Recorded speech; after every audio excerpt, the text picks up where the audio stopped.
Chapter 490. The woman only glanced at Li Yi for a moment before looking away. There was no change in her expression. Strange, Li Yi shook his head. In the end, he still couldn't remember where that familiar feeling came from. He could only think that he had remembered wrongly. He took another look at the people waiting outside the hall and finally looked away. At this moment, Princess Changning walked out of the side hall angrily. It seemed that she didn't get the result she wanted in her negotiation with the old emperor. She stood in front of Li Yi and glared at him angrily. Her eyes were filled with hidden bitterness. "It's impossible to take you out of the palace for 2 months." Li Yi sighed and said, "However, you can ask your sister, Immerse, to take you out. This way, your father won't say anything. When the time comes, I'll take you out to play." Princesses who hadn't reached adulthood weren't allowed to leave the palace as they pleased. However, as the eldest princess, Immerse wasn't restricted by this rule. She could even go to Qing in prefecture alone and work as a lowly bailiff in the Yamen.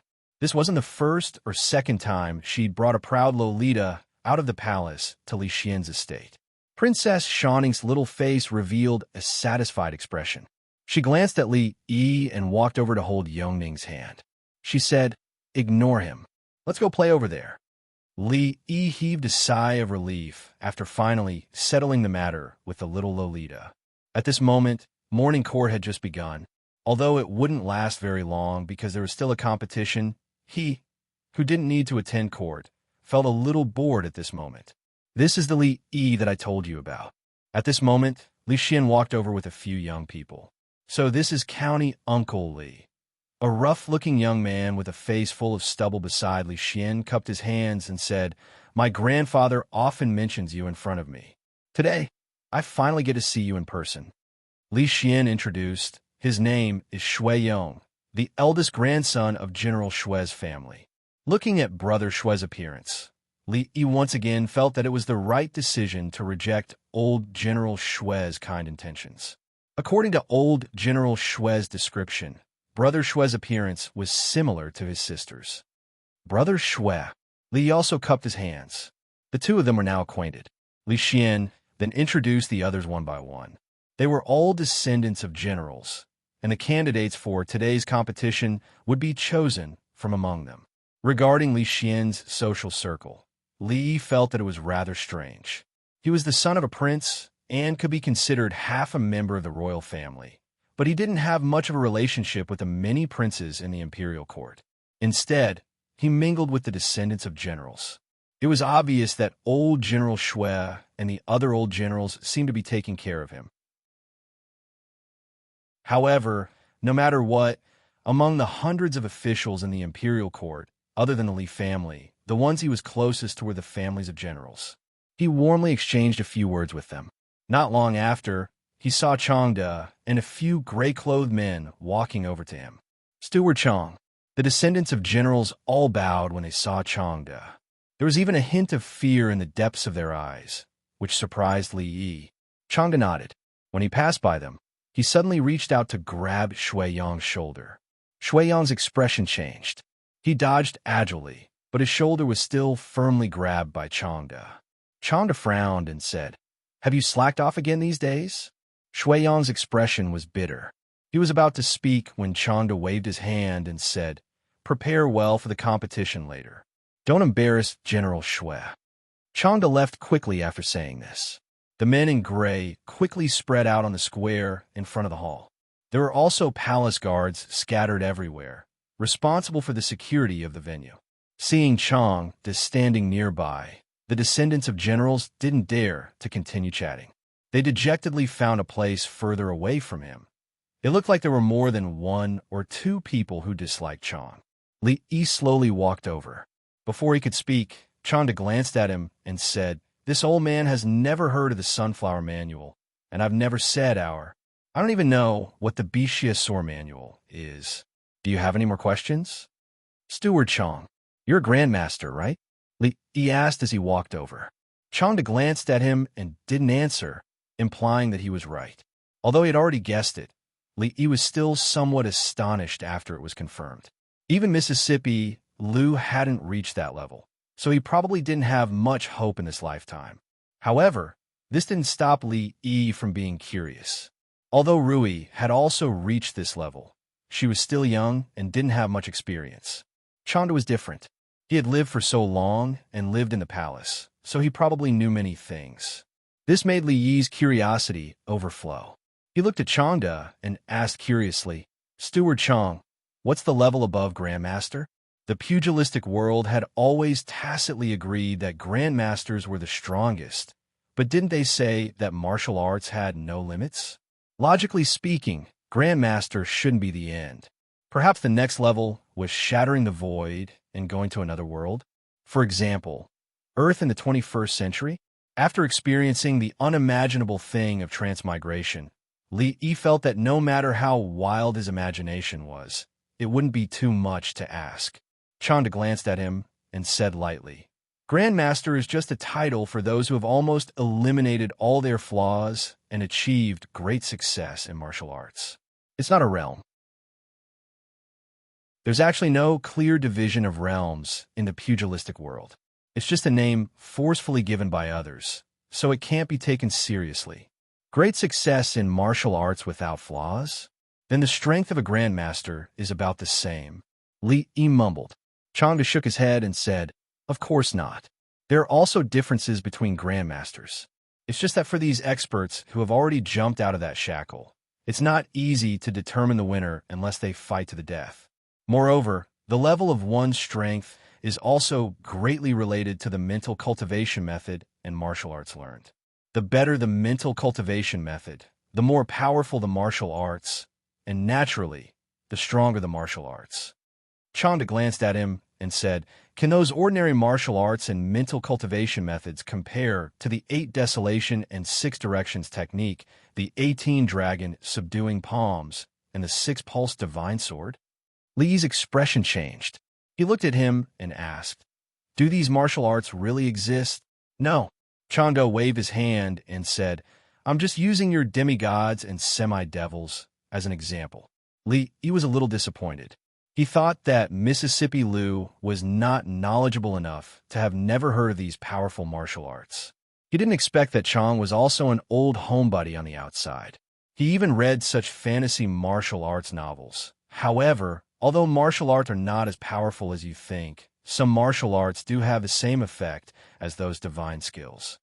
Chanda glanced at him and said, "Although there are no martial arts like the 8 desolation and 6 directions technique that can restore one's youth every 30 years and increase one's strength by another level, there are records in the palace that there is a strange martial art in the martial arts world that can change one's appearance. Even an old man can recover his youthful appearance in a short period of time.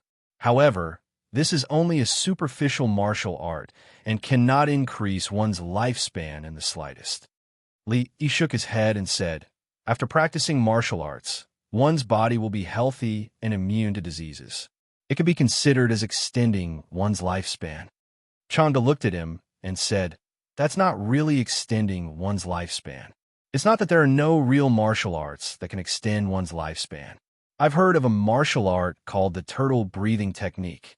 It is said that those who practice this turtle breathing technique can increase their power in their sleep and easily live for 2 cycles of 60 years. However, those who practice this martial art will sleep for many years and rarely wake up. Even if they really sleep for 2 cycles of 60 years, what's the point? Of course, this is only hearsay. At least, I've never seen it." Li nodded repeatedly. He thought that Chang was indeed knowledgeable. These are things that Mississippi Liu and Rui did not know. Sometimes he could not help but ask second great uncle about it out of curiosity, but the old man would fall asleep after a few words. Li's many doubts were all answered by Chang. Unfortunately, when he wanted to ask more questions, many figures began to walk out of the hall.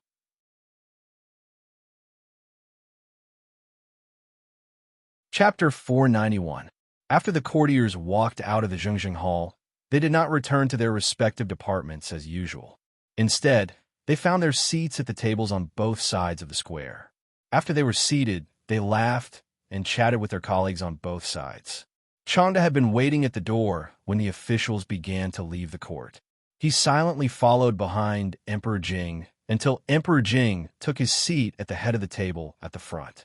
The envoys of the Qi kingdom also had their seats, but the expressions on everyone's faces were not pleasant.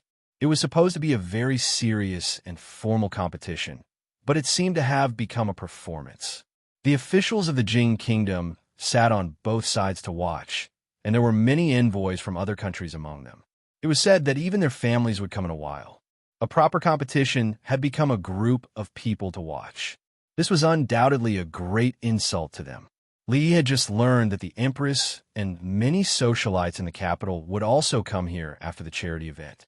His current title was the County Earl, which was not a big deal in the circle of the nobles in the capital. However, his seat was very close to the front, and there was a small roof above it to block the sun. There were not many people with this privilege, and there were only about a dozen of them in the audience. Naturally, the county earl did not have this privilege, but Li Xian did. The position here was big enough, and the view was wide enough. It was a rare treasure.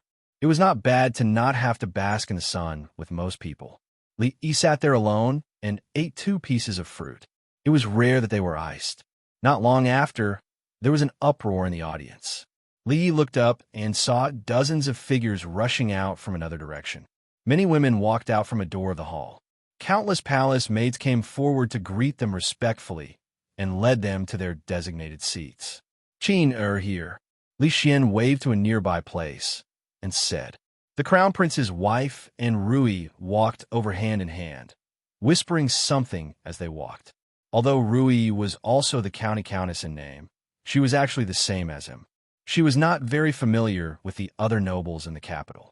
Because of his relationship with Li Xian, she had met the crown prince's consort a few times.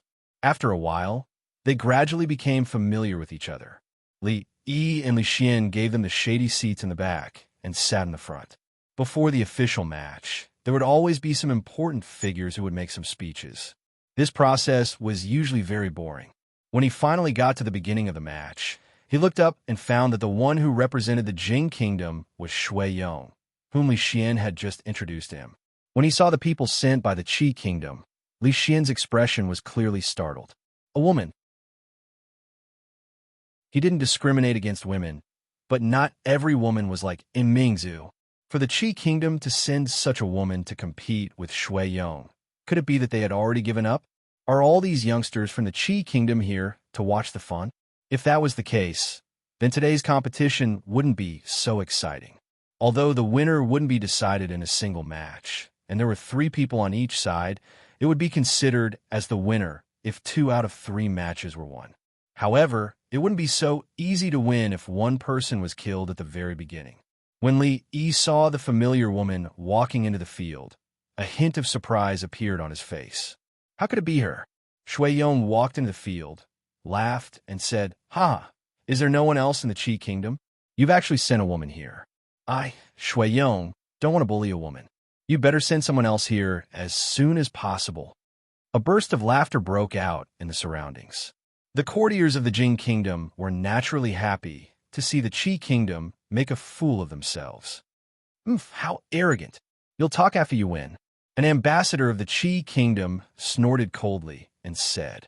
Although he didn't know why the 3rd prince had made such an arrangement, he was also doubting whether this woman whom he had just met for the first time could win. So, he naturally didn't show any fear on his face.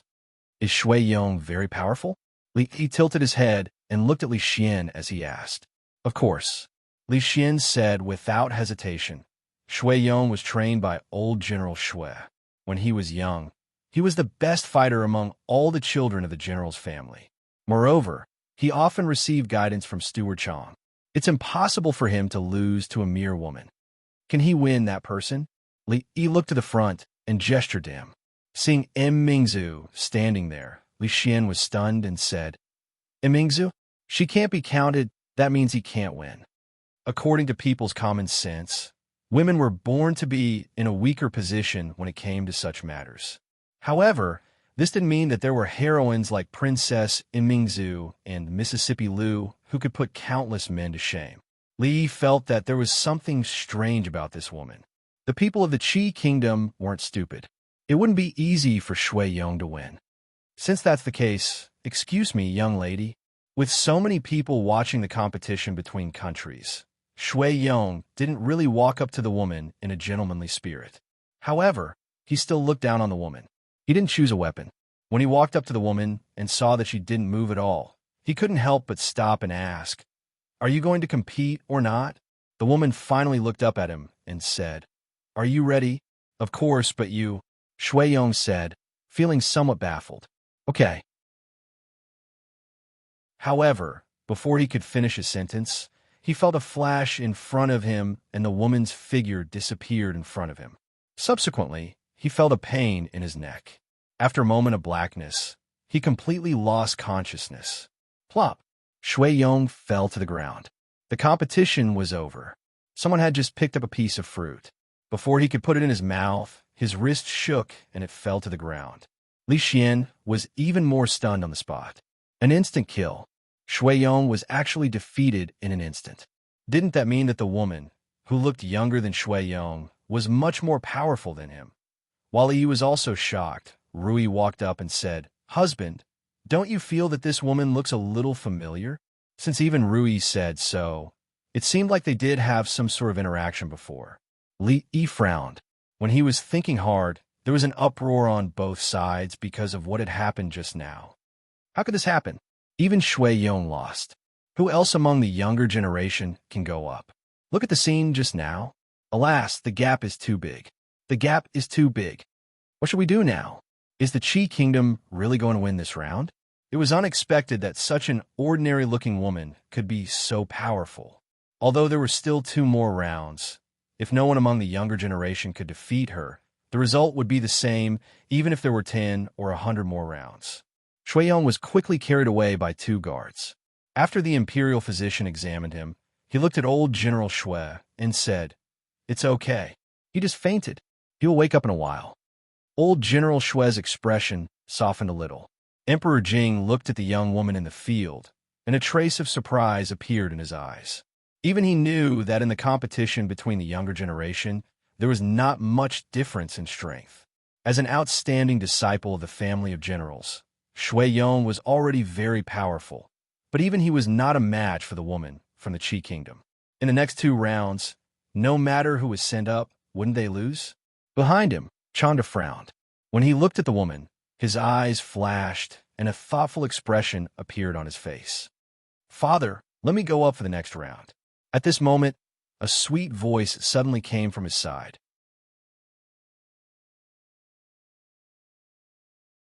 Chapter 492. Mingzu.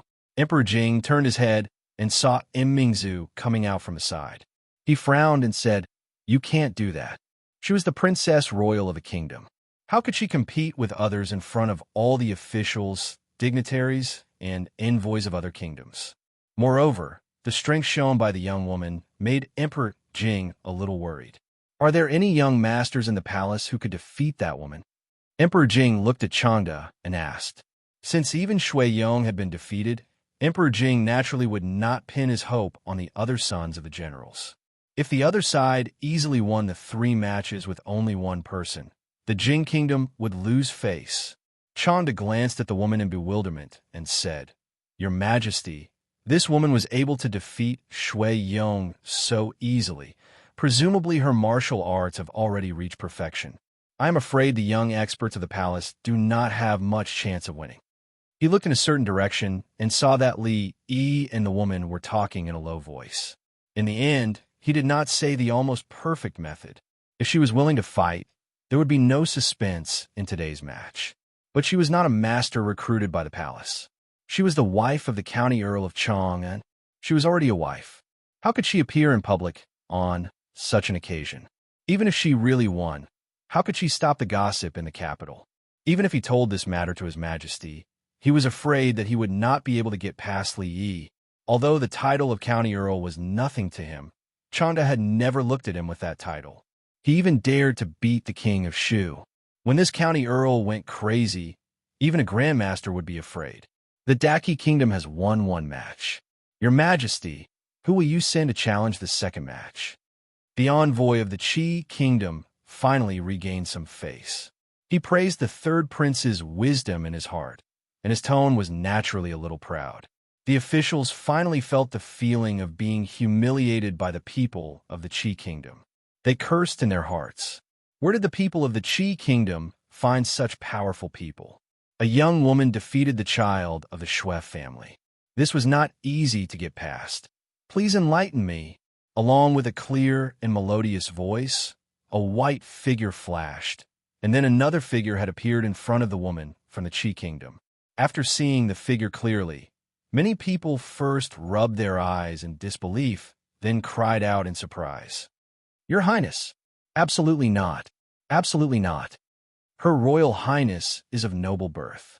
How can you put yourself in danger?" In terms of opposition to Her Royal Highness's participation, the reaction of the courtiers was much greater than that of Emperor Jing. Was there really no one else in the Jing Kingdom? How could they let the noble Princess Royal participate in this kind of competition? This was simply a slap to their faces. The woman's face remained expressionless, but a hint of surprise appeared in her eyes. How was that woman compared to Emming's? Emperor Jing suddenly turned to look at Changde.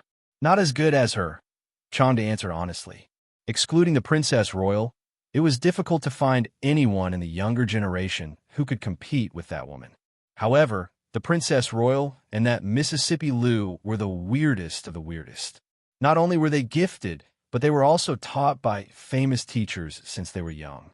Unless a grandmaster came personally, they could almost be in a position of invincibility. Although that woman was also very strong, the strength she had shown in that instant was far from that of a grandmaster. Emperor Jing nodded, looked at the field, and did not speak again. The courtiers gradually became silent, and they were shocked. The Princess Royal wanted to compete with the people from the Qi Kingdom, and His Majesty actually did not stop her. Although to some extent, as a woman, she seemed to be more suitable for this battle. She was the Princess Royal. If she won, with her identity, countless legends would naturally be added. As a member of the royal family, Her Royal Highness did not care about her own safety to turn the tide and save the face of the country. This was definitely worthy of praise. But if she lost, not only would the royal family lose face, but the princess would also be in danger. It would also be reviled by the people. When the field gradually became quiet, the woman finally put her hand on the hilt of her sword. The way she holds the sword, Rui said softly.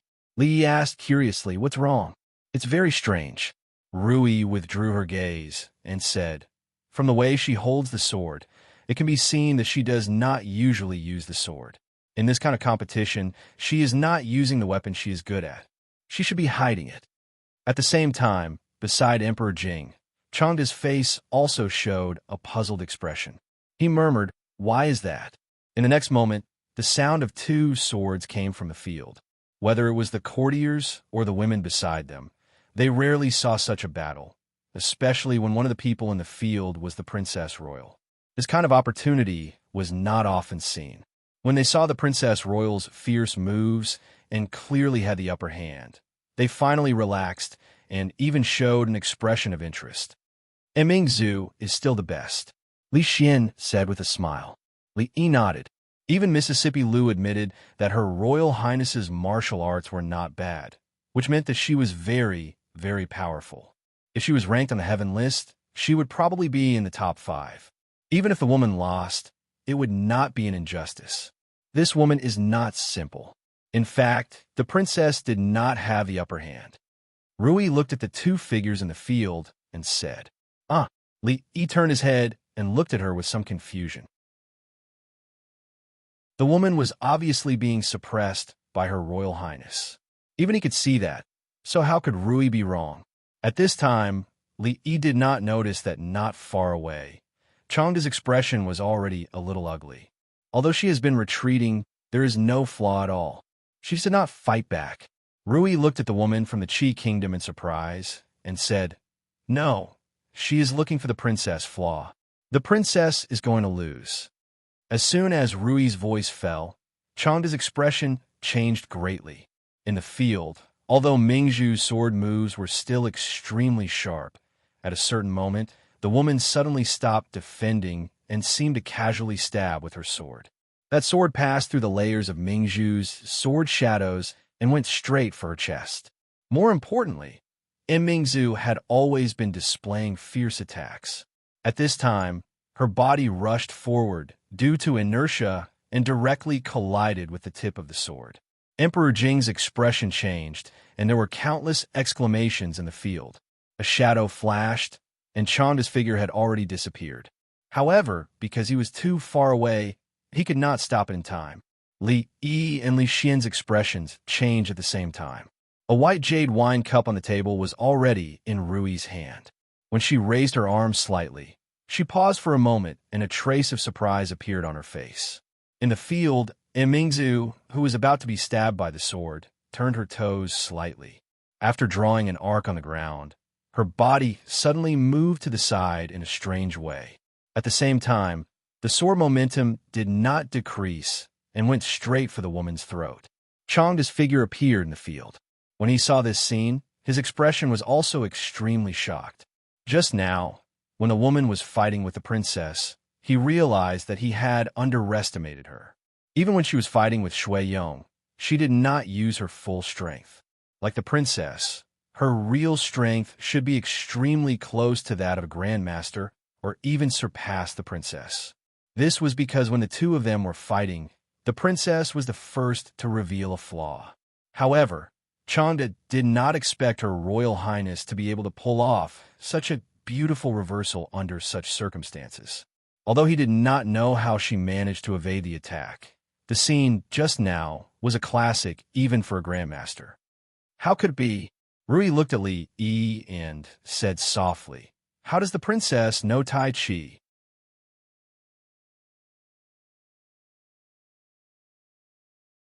Chapter 493. It's not me. Seeing Rui looking at him, Li Yi opened his mouth subconsciously. Speaking of Tai Chi, he himself was a dabbler. No, he could not even be considered a dabbler. Ever since the last time he tried to use Tai Chi to trick the princess into becoming his disciple, he had never mentioned it again. So far, he and the princess only had a pure relationship. It couldn't be any more pure. As for the secret rendezvous in a small garden in the palace, using the excuse of teaching martial arts, holding hands, touching, and hugging, of course not. Husband and Her Highness are good friends. It doesn't matter if you really teach her. Rui said with a smile. It's just that recently I thought of a more effective way of circulating vital energy. Husband, remember to remind me to inform the princess after this match. Li Yi looked at her and found that he couldn't understand Rui's tricks anymore. He felt that he couldn't answer her. Fortunately, she didn't continue to ask. When Li Yi secretly heaved a sigh of relief, he was also puzzled. Who taught her Tai Chi? In this world, there were only 3 people who knew how to use Tai Chi: Rui, and him. Rui counted as 2, Mississippi Liu counted as 1, and he, who only knew the moves and couldn't bring out the true power of Tai Chi, counted as 0. Li Yi was sure of this. However, what Her Highness used at the critical moment just now was not the Tai Chi footwork that Rui taught her. He shook his head. This matter could wait until she won. With such a sudden turn of events, Li Yi felt that the Qi Kingdom woman should also be confused. However, just as he had this thought, the woman suddenly made an unimaginable move. Her sword had been thrust out and couldn't be pulled back in a short time to block, so she stretched out her other hand. She used 2 fingers to lightly flick Mingzhu's sword. Her sword was easily bounced off. Seeing this, Li Mingzhu's expression changed slightly, and he quickly distanced himself from her. It's her. Rui looked at the woman and couldn't help but exclaim, "Grandmaster!" All the wrinkles on Changda's old face were tangled together, and his eyes were shining. Who is it? Li Yi looked at her in confusion. Husband, do you remember the Taoist we met in Qing Prefecture? Rui looked at him and said, the one who almost competed with Rui. Li Yi nodded. Of course, he had not forgotten about that Taoist nun. She had even helped him once. Moreover, he had a deep impression of someone who could not even defeat Second Lady Liu. You're saying that the Qi Kingdom woman, Li Yi stared at her with wide eyes, is the disciple of Taoist nun? Rui shook her head and said, the woman on the field is that Taoist nun. Li paused for a moment, then smiled and said, "My wife, don't joke. Taoist Nun is already middle-aged. The person on the field is clearly a young woman. How can—" He didn't finish his sentence and close his mouth. He suddenly thought of something. Just a moment ago, Lao Chang had conducted a martial arts literacy test on him. He seemed to have mentioned that there was indeed such a strange martial art that, when practiced to a high level, could change one's appearance and deceptively regain one's youthful appearance. Could it be? Li raised his head again to look at the woman on the field. Her face was still unfamiliar, but her eyes were indeed familiar. Her appearance may change, but her aura will not. She has been hiding her aura and suppressing her strength below that of a grandmaster. She didn't expect Her Royal Highness to have such a strange move. If she hadn't used the strength of a grandmaster just now, I'm afraid she would have lost. Rui looked at him and explained, but at that moment, she could no longer hide her aura. Ordinary people can't feel the fluctuations of that aura, but those who have reached the same level as her will be extremely sensitive to that aura. He looked at the young woman on the field. No matter how hard he tried, he could not connect her with a middle-aged Taoist nun. A grandmaster expert had changed her appearance and snuck into the palace, appearing in front of the old emperor. It was obvious that she was up to something big. Li murmured, "Does that mean Her Royal Highness can't win no matter what?" Rui shook her head and said, "Not necessarily. She has been suppressing her strength just now. It's only because Her Royal Highness's move was too wonderful that she had to reveal the level of a grandmaster. Although her strength has been reduced, she still has the experience and knowledge of a grandmaster. Otherwise, Her Royal Highness would have one." Li Mingzhu was naturally not an ordinary master. There were all kinds of profound martial arts books in the palace. Her foundation was much deeper than that of the sects in Jianghu. It was almost impossible to beat her at the same level. However, a grandmaster was a grandmaster after all. The power of a grandmaster did not lie in their profound skills or exquisite moves. In fact, when they reached that level, they had already reached a state of returning to the natural state. They did not pay much attention to the moves. They were almost invulnerable, but they could easily see the flaws of others. If someone could do this, it would not be strange for the weak to win against the strong. The courtiers and women present had never seen such an intense battle before. They couldn't help but be amazed. That woman could actually use her fingers to flick away Her Royal Highness's sword. Were all the martial arts masters like that? To them, this was too inconceivable. Your strength is similar. It won't be easy to determine who is better. You will definitely be injured. Her Royal Highness is of noble birth. You can't put yourself in danger again. Why don't we call this a draw?" Changda's face was as dark as water. He walked to the field and said, "Her Royal Highness, you can leave first." After saying this, Changda looked at the young woman and said, "In the next round, let this old man experience your excellency's great skills." A grandmaster had actually approached His Majesty without anyone knowing. No one knew what his intentions were.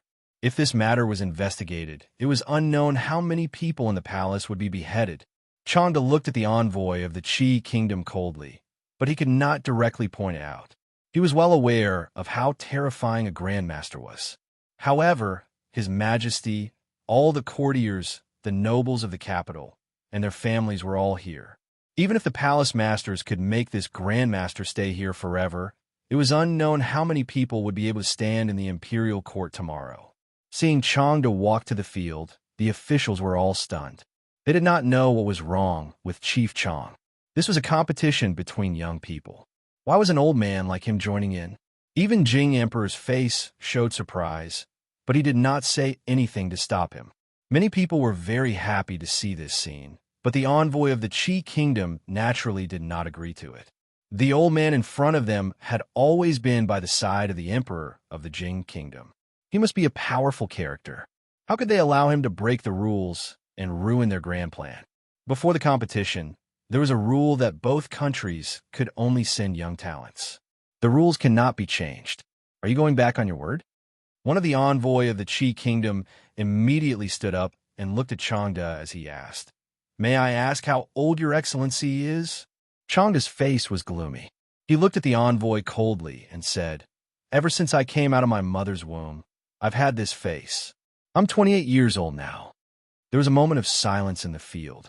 Then, countless women could not help but burst into laughter. This was Chief Chang. They had heard of his illustrious reputation when they were still children. Now he was probably in his 60s, yet he was pretending to be young. This was a far cry from the iron-faced image they had in their memories. What the envoy of the Qi kingdom was about to say was rebutted by Changda. The old man in his 60s could say in front of so many people that he was only 28 years old and looked mature. What else could the envoy do? He was also very helpless. Li Yi looked at Changda, and his face was also filled with astonishment. The cold-faced old eunuch, who was not well-liked, actually had a heart that was as light as paper, as clear as greenwood, and as shiny as piercing gold. The heart of a young man.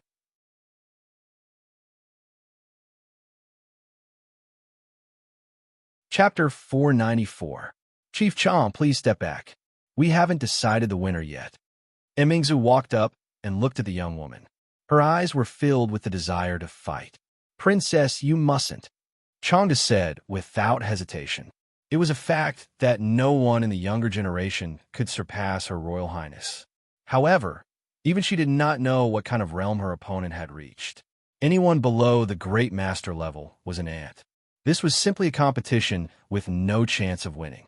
At that moment, the young woman raised her head and looked at Changda. Suddenly, she stretched out 2 fingers and tapped on her left shoulder twice. At the same time, the breath in her body stagnated. In an instant, she seemed to be weakened.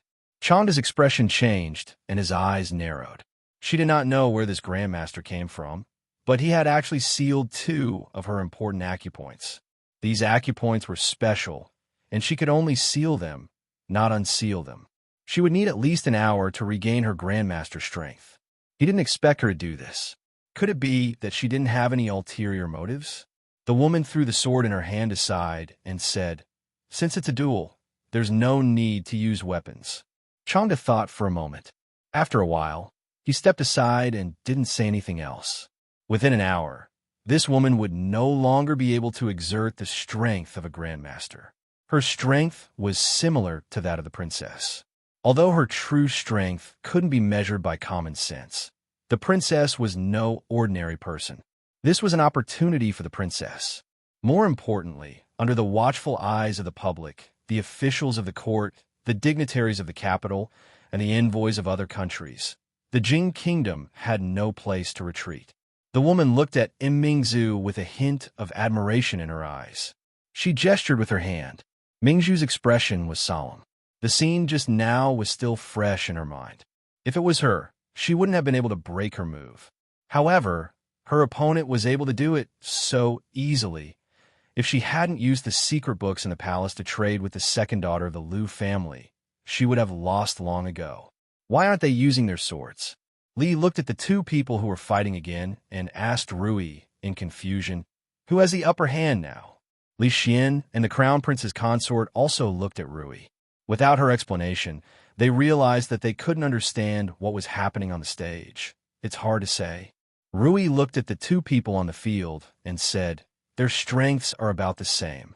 Although the princess is not as experienced as her opponent, she is always able to resolve her flaws at the critical moment. However, that woman has almost no flaws. It will be very difficult for her to win." Rui watched as Mingzu drew another arc in the air, dispelling the woman's attack. However, her moves were obviously not as smooth as before. Rui finally understood who taught her Tai Chi. A trace of a smile appeared on her face. At this moment, the mysterious origin of those rare martial arts books in the house also had an explanation. The crowd outside the stage was amazed. The expression on the young woman's face did not change, but her eyes flashed from time to time. This princess of the Jing kingdom was not a grandmaster. From her point of view, there were many flaws in her moves.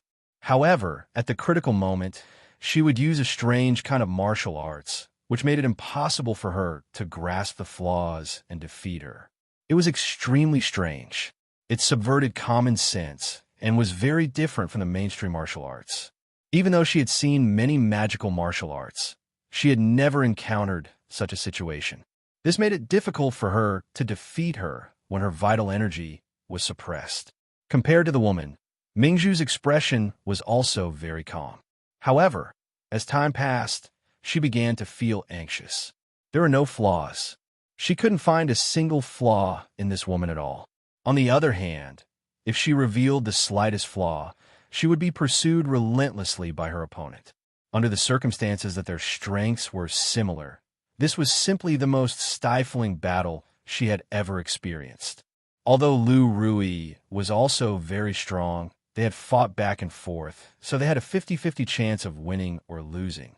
However, the woman opposite her gave her the feeling that Steward Chong had given her a handicap, and they had exchanged blows. Seeing that the princess was once again forced to retreat by the woman's palm, Chanda frowned again. Was this not enough? Mingzhu covered her shoulder and only stopped when she retreated to the side of the stage. An abnormal flush appeared on her face, and the next moment, it became a little pale. "Are you all right?" Li Xian hurriedly walked over and asked. Mingzhu shook her head. Just when she was about to walk over again, a slender palm suddenly stretched out from the side and patted her shoulder lightly. She felt a gentle force gushing out of her body, circulating through a certain meridian in her body, and then disappeared. Recalling the feeling that she had just experienced, Mingzhu seemed to have understood something. She looked at the smiling woman and nodded slightly. Then, she turned around and strode back. She did not know if it was an illusion, but when the young woman looked at the princess of the Jing Kingdom who was walking over again, she felt that something was different about her. Soon, she found out what was different. She pushed out her palm, and the same force returned to her from the opposite side. Although she had this feeling just now, it was extremely weak. Now, it was magnified infinitely, as if she was exchanging blows with another her. Moreover, the flaw she had seen in her opponent's defense seemed to be no longer a flaw. Noticing that her opponent's attack was weakening, Mingzhu was delighted.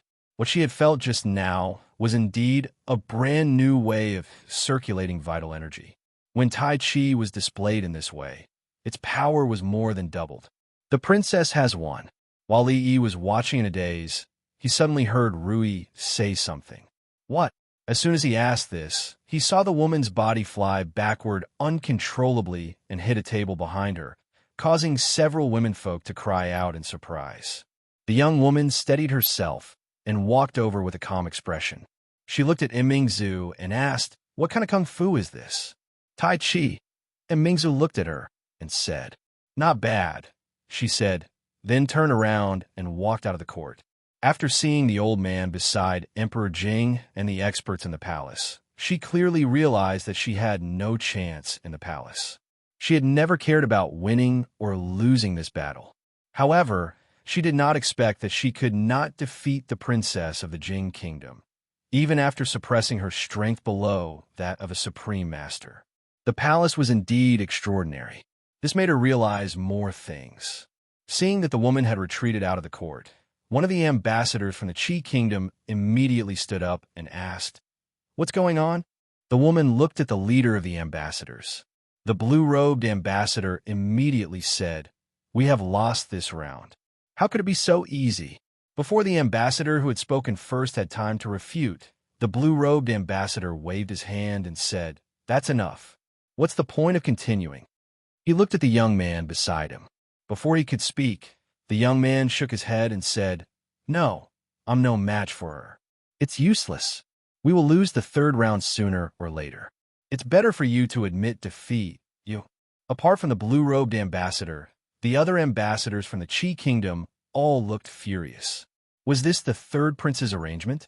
They all looked towards the blue-robed envoy in charge. Could he be lying to them? The blue-robed ambassador's expression changed. After a while, he gritted his teeth and said, "In that case, we admit defeat." The fact that the eldest princess had defeated the woman from the Qi Kingdom had shocked all the officials. The eldest princess, who was a woman, was not at all inferior to a man. This had greatly increased the prestige of the imperial family. What was even more unexpected was that no one from the Qi kingdom had dared to challenge the eldest princess. In the end, the ambassador from the Qi kingdom had no choice but to admit defeat and leave the court in a hurry. At this point, the 2 rounds of civil and military competition started by the people from the Qi kingdom had ended with the Jing kingdom's absolute victory. The emperor was extremely pleased and ordered a banquet on the spot. The officials from the Jing kingdom toasted each other in the square in front of the legislative hall. Everyone was smiling. Meanwhile, the ambassador from the Qi kingdom, who had returned to his residence, was feeling the complete opposite. Her ladyship, the blue-robed man, looked at the young woman with a troubled look on his face. What happened just now? You were clearly able to defeat the princess. Just then, an ambassador pushed the door open with a furious look on his face. He pointed at the woman and said, "Could it be that the Jing kingdom had promised you some sort of benefit?" Ugh! Before he could finish speaking, the young man behind the woman grabbed his throat. The ambassador's face turned red, and his expression turned from anger to terror. Noisy! A hint of disdain appeared on the young man's face. He exerted a little force, and the head of the Qi kingdom ambassador tilted to the side. He no longer breathed anymore. "How dare you act so presumptuously in front of her ladyship?" The young man scoffed icily and casually tossed the ambassador's body onto the ground. The blue-robed ambassador's expression changed. His lips parted, but no sound came out in the end. An hour later, countless armored guards suddenly filed out of the office of the Grand Herald. The ambassadors who had just returned were stopped at the door and were confused. Soon, they received a piece of shocking news. A certain ambassador from a Qi kingdom had died in the office of the Grand Herald.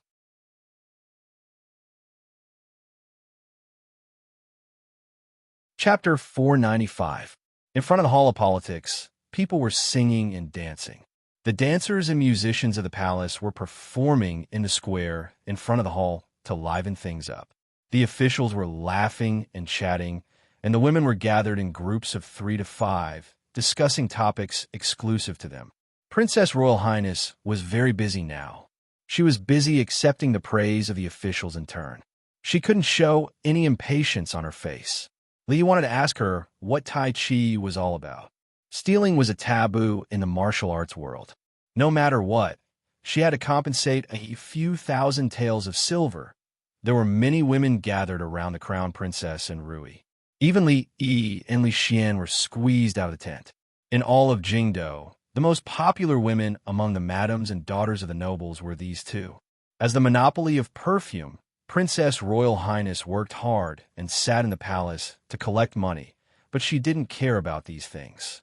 These people naturally targeted Rui and Prince Consort. If they didn't do something in advance, they would have to wait a few more days to buy a new perfume when it came out. It was still easier to earn women's money. He didn't know how Zheng Zimo's new bra was doing. If he had the chance, he would go over to appreciate it and give her some suggestions. He could also try lace hollowed out or something for the benefit of men. On the side of Rui Workshop, perfume had been widely accepted by women in the capital. In the future, they would slowly introduce a full series of cosmetics. It wouldn't take long for him to become the man behind women all over the world, making countless men hate him. Originally, he wanted to chat with Lao Chong, who was a moving knowledge base, after the competition was over.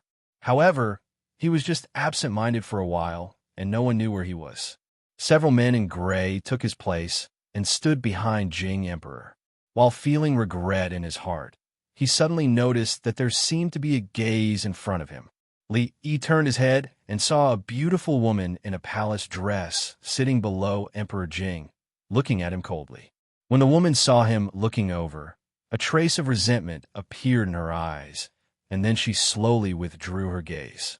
He patted the shoulder of Li Xian next to him and asked that on the left of His Majesty, "Who is it?" "Who?" Li Xian looked over with some confusion. After being startled, his expression became slightly serious, and he asked, "Why are you asking about concubine Shui?" Li Yi's eyes narrowed. She is Imperial Concubine Shui. Concubine Shui was the biological mother of the king of Shu. She was the legitimate wife's daughter of the Shui family, which had a great influence in the Jing kingdom, Shilin, and even the imperial court. Since he had beaten up the king of Shu, she would naturally not be nice to him. It was not a good thing to be targeted by an imperial concubine. However, Li Yi was not in the imperial court. He stayed at home all day, basking in the sun and teaching his maidservants. Whether it was the Chun family, the Qin family, the king of Shu, or any other king, it did not make a difference to offend a few more or less of them. Old Man Chang's reappearance had diverted Li Yi's attention. Li Yi had wanted to call him over, but when he saw Old Man Chang's gloomy face and quickly walking forward, Li Yi's outstretched hand stopped in midair. After a while, Li Yi saw Emperor Jing slap the table, which was rare. The imperial court officials were shocked. Not long after, a shocking news spread. An envoy of the Qi kingdom died in the office of the Herald of Politeness. Naturally, the envoy of the Qi kingdom was extremely angry about the death of his colleague. He strongly condemned and protested to the emperor and officials of the Jing kingdom, and ordered the Jing kingdom to hand over the murderer as soon as possible. Otherwise, they could not guarantee that the Qi kingdom would not take any measures to impose sanctions on the Jing kingdom's behavior that did not follow international morality.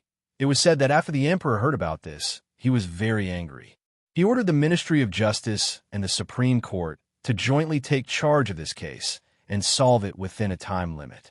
After that, many spies were sent to investigate openly and secretly. The imperial court of the Jing kingdom seemed to have the attitude that they would not stop until the case was solved. Once the news spread, it quickly spread and caused a great uproar in the capital city. It also made the envoys of other countries feel anxious. Even when two countries were at war, envoys would not be executed. This was an unchanging rule since ancient times. Moreover, this was not a battlefield, but in the capital of the Jing kingdom, in the residence that the Jing kingdom had arranged for the envoy of the Qi kingdom. The envoy of another country died in the office of the Herald of Politeness. This was a terrible incident. If it was not handled properly, it would escalate into a diplomatic conflict. The Jing kingdom and the Qi kingdom had just finished a war. If another war was to break out, it would be great for them. Fight, fight, fight. The Qi kingdom and the Jing kingdom. One was the overlord of the surrounding countries and bullied the weak countries nearby when it had nothing to do. The other was a legend that had been bullied for many years and suddenly turned the situation around, attracting the envy of other countries. It did not matter how they fought. From the position of the envoys of the other countries, they were very happy to see this scene. However, it was one thing to look forward to it, and another to be curious. Why would the Jing kingdom kill the envoy of the Qi kingdom? There was no reason for it at all. Although the envoy of the Qi kingdom was indeed not a good person, stirring up trouble in the capital of the Jing kingdom these days and stirring up the whole capital city, causing headaches to the ministers and the emperor. But at least on the surface, the written and martial examinations were open and above board. Even if the emperor and ministers of the Jing kingdom wanted to kill them, they would not be so stupid as to choose the office of the Herald of Politeness, which was the most unsuitable place to do it. When the envoy returned to the country, it would be understandable if he secretly killed a few of them. But to do it so openly, it was a little too much. Of course, regarding the Jing kingdom's behavior, the people just watched. As for the truth, it was obvious even if they thought with their toes. With such an incident, the Chancellor of the Supreme Court and the Minister of Justice naturally could not continue to attend the banquet. The two of them personally went to the office of the Herald of Politeness to collect evidence. The deceased was an envoy of the Qi kingdom. His neck was twisted and he died in his room. The door was tightly shut and the window was wide open. The murderer must have escaped through the window after killing the envoy in the room. However, the security of the office of the Grand Herald was extremely tight.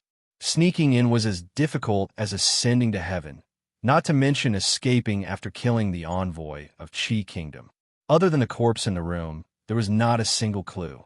The Minister of Justice and the Chancellor of the Supreme Court frowned. This case was completely out of the blue, and His Majesty had given a death order. Suddenly, the sound of footsteps came from the door. Seeing a few people coming out, the two officials frowned. Before they could say anything, a skinny young man in front of them took off the token from his waist and handed it to the two officials. He said, "The Office of Secret Intelligence is working. Unauthorized people should leave. Please cooperate." Although the name of the Office of Secret Intelligence made countless officials tremble, the two officials were not afraid of it because of their high status, especially the Minister of Justice. The skinny young man in front of them had been recruited from the government of Jing County because of his discerning eyes. He was first promoted to the head of the Ministry of Justice and later recruited into the Office of Secret Intelligence by His Majesty. The Minister of Justice frowned and said, "The deceased's neck was twisted with great force. There are no other wounds on his body. Except for a few footprints on the window, there are no clues left by the murderer." The skinny young man looked at the messy footprints on the ground and shook his head. He murmured, "What a pity, what?" The Minister of Justice raised his eyebrows and asked, "Nothing." The young man shook his head and said to the people behind him, "Bring all the envoys of the Qi Kingdom to the yard and have someone stand guard outside. From now on, no one is allowed to enter or leave. The only clue is the footprints on the window. I've asked someone to check. These footprints don't belong to anyone in the temple." The Minister of Justice was about to walk to the window to point out the footprints when the skinny young man immediately said, "Please wait, my lord." Hearing this, the Minister of Justice stopped in his tracks. He watched as the skinny young man took off his shoes and carefully walked to the window. He looked at the window and the footprints outside, then opened the back door and walked out. He walked around the back porch, his gaze lingering on the garden under the porch. After a while, he walked into the house and pointed to another room adjacent to this one. He asked who lives there. An official from the Office of the Chamberlain of Dependencies thought for a moment and said, "It's another envoy of the Qi Kingdom. He's also the person in charge of the Qi Kingdom's mission this time."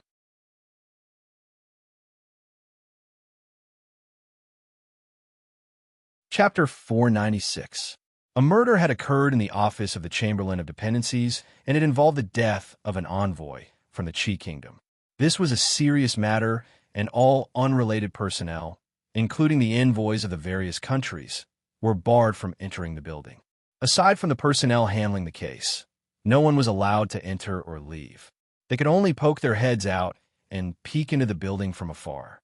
They saw the envoys of the Qi Kingdom standing in the courtyard. The men from the Supreme Court and the Ministry of Justice stood before them, seemingly questioning them about something. "When did you find the deceased?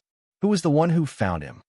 A supervisor from the Ministry of Justice asked as he held a record book in his hand. "It was me, an hour ago." One of the envoys from the Qi Kingdom looked gloomy.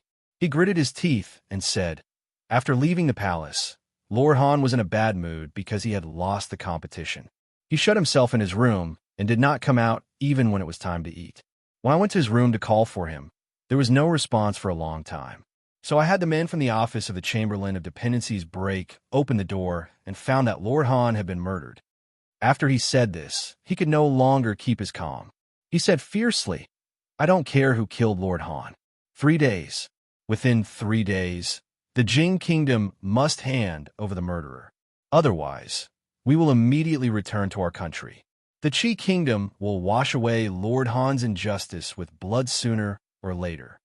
The Chancellor's expression changed slightly. An envoy from a country had been assassinated in the Office of the Chamberlain of Dependencies.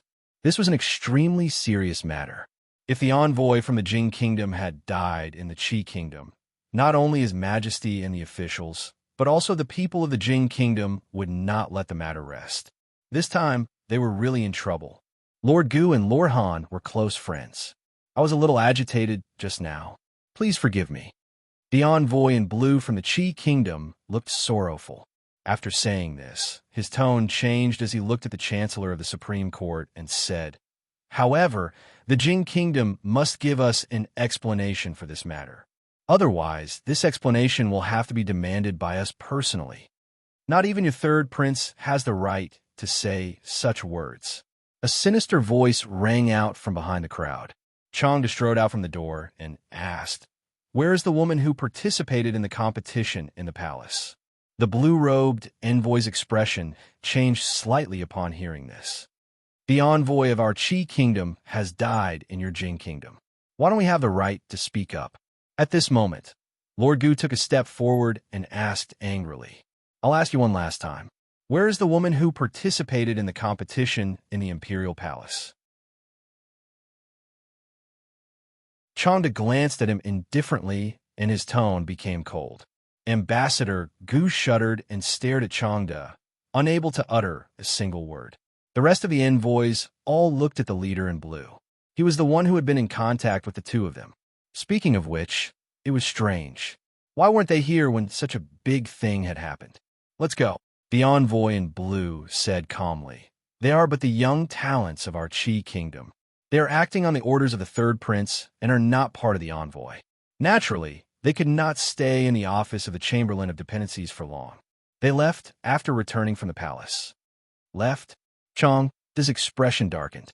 It was not convenient for him to question the envoy in the palace. When he chased after the envoy, he encountered the death of the envoy of the Qi kingdom. He had no choice but to return and report this to His Majesty. He did not expect that after a short delay, the unidentified Grandmaster had already left. "Greetings, Seneschal Chang." A voice came from his side. Chang turned his head and looked at the skinny young man who had just walked past. He nodded slightly. Even the Chancellor of the Supreme Court had not received such treatment. "Did you discover anything?" he asked the skinny young man. The young man smiled and said, "Let me ask them a few questions first."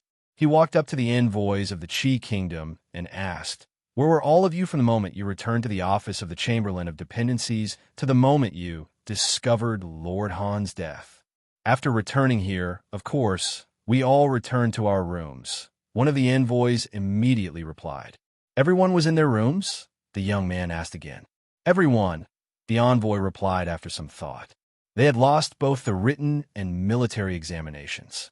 The third prince's many days of planning had been destroyed in a single day. If they did not return to their rooms to reflect on themselves, were they supposed to celebrate like the emperor and ministers of the Jing kingdom? The young man looked at the blue-robed envoy in charge and asked, "Are you sure?" The blue-robed envoy felt that the young man's eyes were so sharp that they seemed to be able to see through one's heart. He could not help feeling a little diffident, but he still nodded and said, gritting his teeth, "I'm sure." The young man nodded and waved his hand, saying, "Take all the envoys of the Qi kingdom away and temporarily detain them in the Supreme Court." The Chancellor of the Supreme Court and the Minister of Justice were stunned. What had happened just now? Why had all the envoys of the Qi kingdom been detained? Weren't the ones who died from the Qi kingdom? The officials of the Ministry of Justice and the Supreme Court were puzzled. When the envoy of the Qi kingdom came to his senses, he was left with nothing but anger. "Why? What are you trying to do? Do you really want to completely fall out with the Qi kingdom? The envoys of the other countries are watching from outside. Do you really think you can shut everyone's mouths?" I know. Lord Han's death must have been your doing. Is it finally our turn now?" The skinny young man ignored the envoys of the Qi kingdom and said calmly, "Lord Han did not die in his room. His body was moved in later. The murderer did leave through the window, but the sequence was wrong. He did not come in from outside. After killing Lord Han, he closed the door and left through the window." The young man looked at the crowd and said slowly, "He killed Lord Han somewhere else, then moved Lord Han's body into the room through the window, through the back corridor, and then came out from the room. After passing through the back corridor between the two rooms, he would pass through the garden. This is why there is soil under the window and why the footprints in the garden are deeper than the surroundings.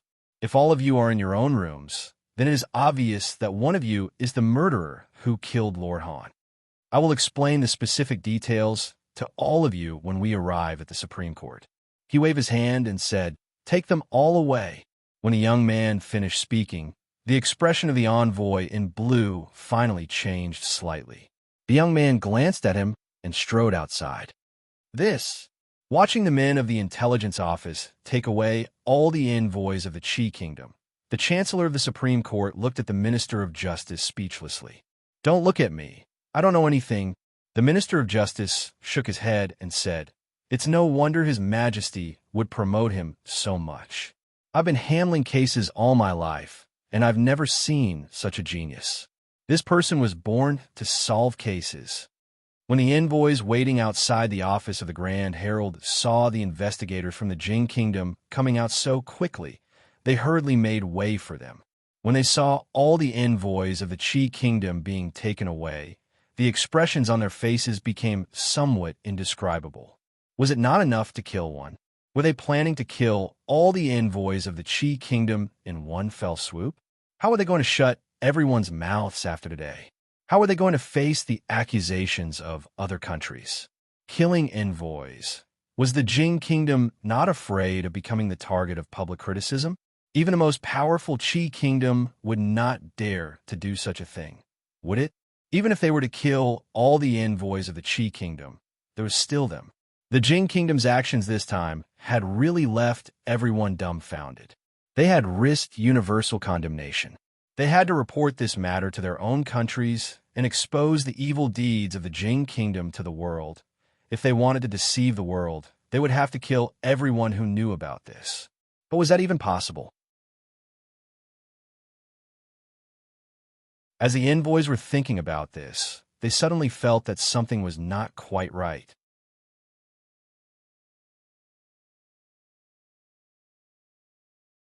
Chapter 497. An envoy of the Qi Kingdom had died. Could it be the work of a patriotic warrior? When Li Yi and Rui walked out of the palace, they were still thinking about this matter. In order to occupy a place on the chivalry ranking list and the chivalry ranking list, those honest people in the martial arts world would do anything. They would do whatever could best embody their chivalry. Helping the elderly to walk and rescuing stray dogs were all child's play.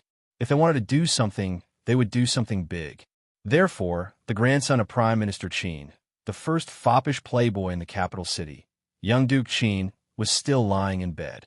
Killing an envoy of the state of Qi could be considered as getting rid of a scourge for the country. The wanted posters would definitely be posted all over the world. In terms of fame, it was much more worthwhile than beating up the young Duke Qin.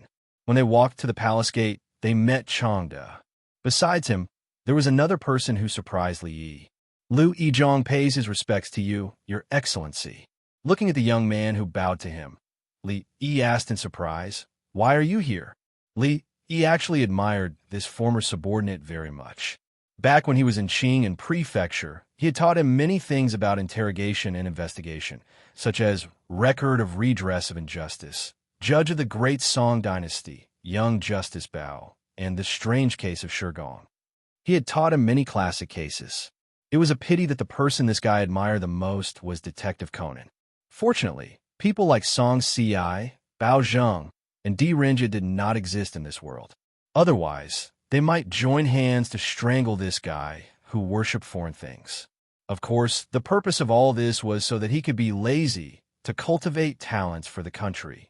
A few days ago, he learned that he had been transferred to the Ministry of Justice and solved several major cases. He was doing very well there. It had only been a few days.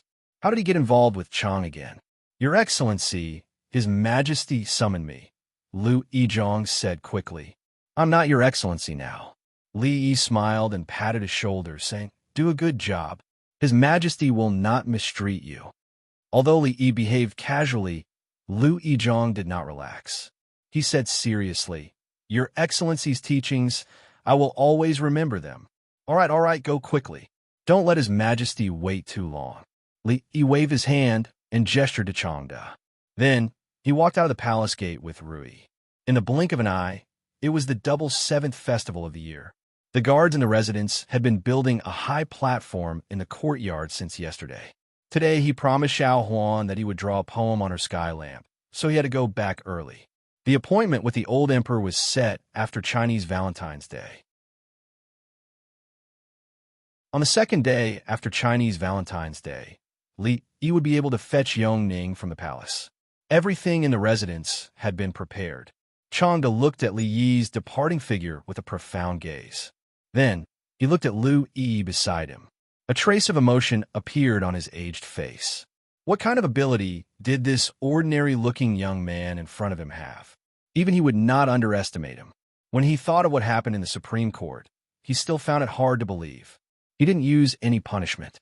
He only asked the Qi Kingdom's envoys some irrelevant questions, and he was able to unravel the whole matter bit by bit. If Chang didn't already know about his abilities, he might even suspect that he was the one who killed the Qi Kingdom's envoy. However, such a talent that even His Majesty valued greatly was so respectful towards Li Yi. This was definitely not just because the two of them were once superior and subordinate. Chanda was no longer surprised by the miracle that happened to Li Yi. When he brought Liu Yizhong to the Hall of Diligent Government, he suddenly asked, was Lord Han really killed by that envoy?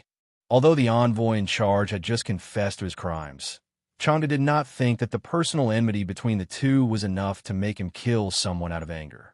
Liu Yizhong shook his head and said no. He only admitted it because the real murderer was more important to him than his own life. In other words, it was terrifying. Didn't you often say that there is only one truth? Chanda looked at him and asked. That is not what I said. Liu Yizhong shook his head and said, Lord Han once said this. Of course, this is true. However, sometimes what we want is not the truth, is it not? You are very good. After a while, Chanda's face showed a look of admiration, and he nodded. Talents were hard to come by. People who knew how to adapt to circumstances and reason were even rarer. Chanda seemed to understand why His Majesty had entrusted that matter to him. Some scenes appeared in Liu Yizhong's mind, and he said, It is all because Lord Li taught me well. 15 minutes? In the Hall of Diligent Government, Emperor Jing looked at the Chancellor and the Minister of Justice and confirmed again. Yes, Your Majesty. He only used 15 minutes. The Chancellor of the Supreme Court said helplessly. At this moment, he felt as if there were 10,000 horses galloping in his heart. Liu Yizhong's brain must be different from ordinary people. Just now in the Supreme Court, he listened to him interrogating the envoy of the Qi Kingdom. As a dignified Chancellor of the Supreme Court, his inner shirt was soaked with sweat. The person who killed the envoy of the Qi Kingdom was actually another envoy?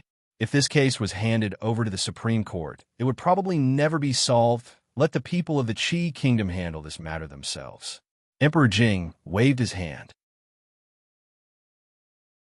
Since it was an internal conflict between the envoy of the Qi Kingdom, it had nothing to do with the Jing Kingdom. He cared more about not carrying the bad reputation of assassinating the envoy of another kingdom. After a while, Emperor Jing looked at the people in the hall and said, You can leave first. Liu Yizhong stays. The Chancellor of the Supreme Court and the Minister of Justice walked out of the Hall of Diligent Government. Changde gave the eunuchs in the hall a look, and they hurriedly left. This Liu Yizhong will have a meteoric rise in the future.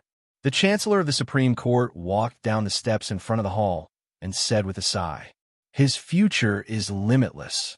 The Minister of Justice nodded. His Majesty had always valued talents. Judging from his recent actions, this former subordinate of his had obviously caught His Majesty's eye. In the Hall of Diligent Government, only Emperor Jing, Changde, and Liu Yizhong were left. Even though there had been many occasions like this, Liu Yizhong could not help but feel nervous in front of the only supreme existence in the country. That matter. How was the investigation going? Emperor Jing walked down from above and asked in a low voice. Liu Yizhong lowered his head and stood with his hands by his side. He said, Your Majesty, I have read all the old files of the Ministry of Justice and the Supreme Court. At present, there are only some minor clues. It is already very good to have some clues. Emperor Jing sighed and said, After all, it has been 20 years. He glanced at Liu Yizhong and saw that he seemed to have something to say. He asked, Did you find anything else? Liu Yizhong thought for a moment and said, Your Majesty, I found that after I began to investigate this matter, some of the evidence I needed was deliberately erased. Liu Yizhong raised his head and said, In other words, they have already noticed. Emperor Jing's eyes were cold, and he said coldly, After so many years, are they still so vigilant? Can you find out who did it? Changde asked, Lu Yizhong shook his head and said, "They did it very carefully and seemed to deliberately lead me. I was almost deceived and almost went astray." Changde frowned and said, "It has been more than 20 years. This case is already difficult. If that is the case, then it is impossible. Actually, not so," Lu Yizhong suddenly said. Emperor Jing and Changde looked at him at the same time. Speaking of this, a mysterious smile appeared on Lu Yizhong's face. He said, "His Excellency once said that the more you do, the more mistakes you make. In fact, the case has already entered a bottleneck, and now there is a new discovery." "The more you do, the more mistakes you make?" Emperor Jing's eyes flashed slightly. After nodding his head, he suddenly asked, "Which Excellency said this?" Seeing a trace of fanaticism on Lu Yizhong's face, which was the same as when he was at the palace gate, Changde's mouth twitched. He said, "Your Majesty, he should be talking about Masterly Yi."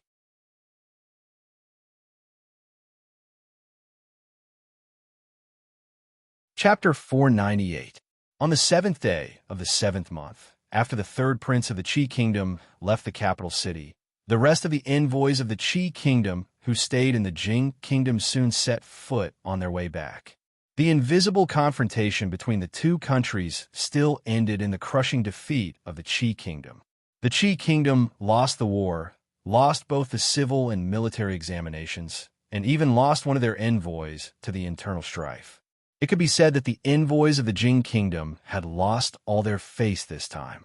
They were too ashamed to stay in the capital city and left the capital city in a hurry the next morning. When their carriages and horses left the city, although the streets in Jingdo were not empty, the crowds of onlookers still blocked the streets in front of the city gates until not even a drop of water could trickle through. For most people in the Jing kingdom, since they were born, the Jing kingdom seemed to have been suppressed by the Qi kingdom in all aspects. As time went by, they had become accustomed to it. However, all this changed in the second year of Jing He. From the beginning of the year until now, there had been many incidents related to the Qi kingdom. When they thought about it carefully, the people of the Jing kingdom were surprised to find that the Qi kingdom did not seem to be so terrible. Whether it was on the battlefield or in other places, the people of the Qi kingdom would lose and be defeated. It was not as difficult to defeat as they had imagined. Under the dazzling light of the current emperor, the Jing kingdom seemed to have become unprecedentedly powerful. There was County Early in the literary field, Crown Prince Li Xian in the military field, and Her Highness the eldest princess. Though the three of them were still very young, they had shone brilliantly in this event and entered the eyes of the people of the capital city. The legendary stories of the three were spreading everywhere in the streets and alleys, in the brothels and tiled houses. County Earl Li was overflowing with talent. His Highness the eldest princess commanded the army like a god, and Her Highness the eldest princess was matchless in martial arts. Of course, this did not rule out the intentional guidance of the imperial court. Winning or losing was naturally important. But more importantly, they wanted to let the people of the capital city and even the whole Jing kingdom know that they had won. They had won beautifully. They wanted to let them know that His Majesty was wise and great. Under the leadership of the wise and mighty emperor and the outstanding courtiers, the country was becoming better and better. The national strength was flourishing, talents were emerging, and the country had reached a new level.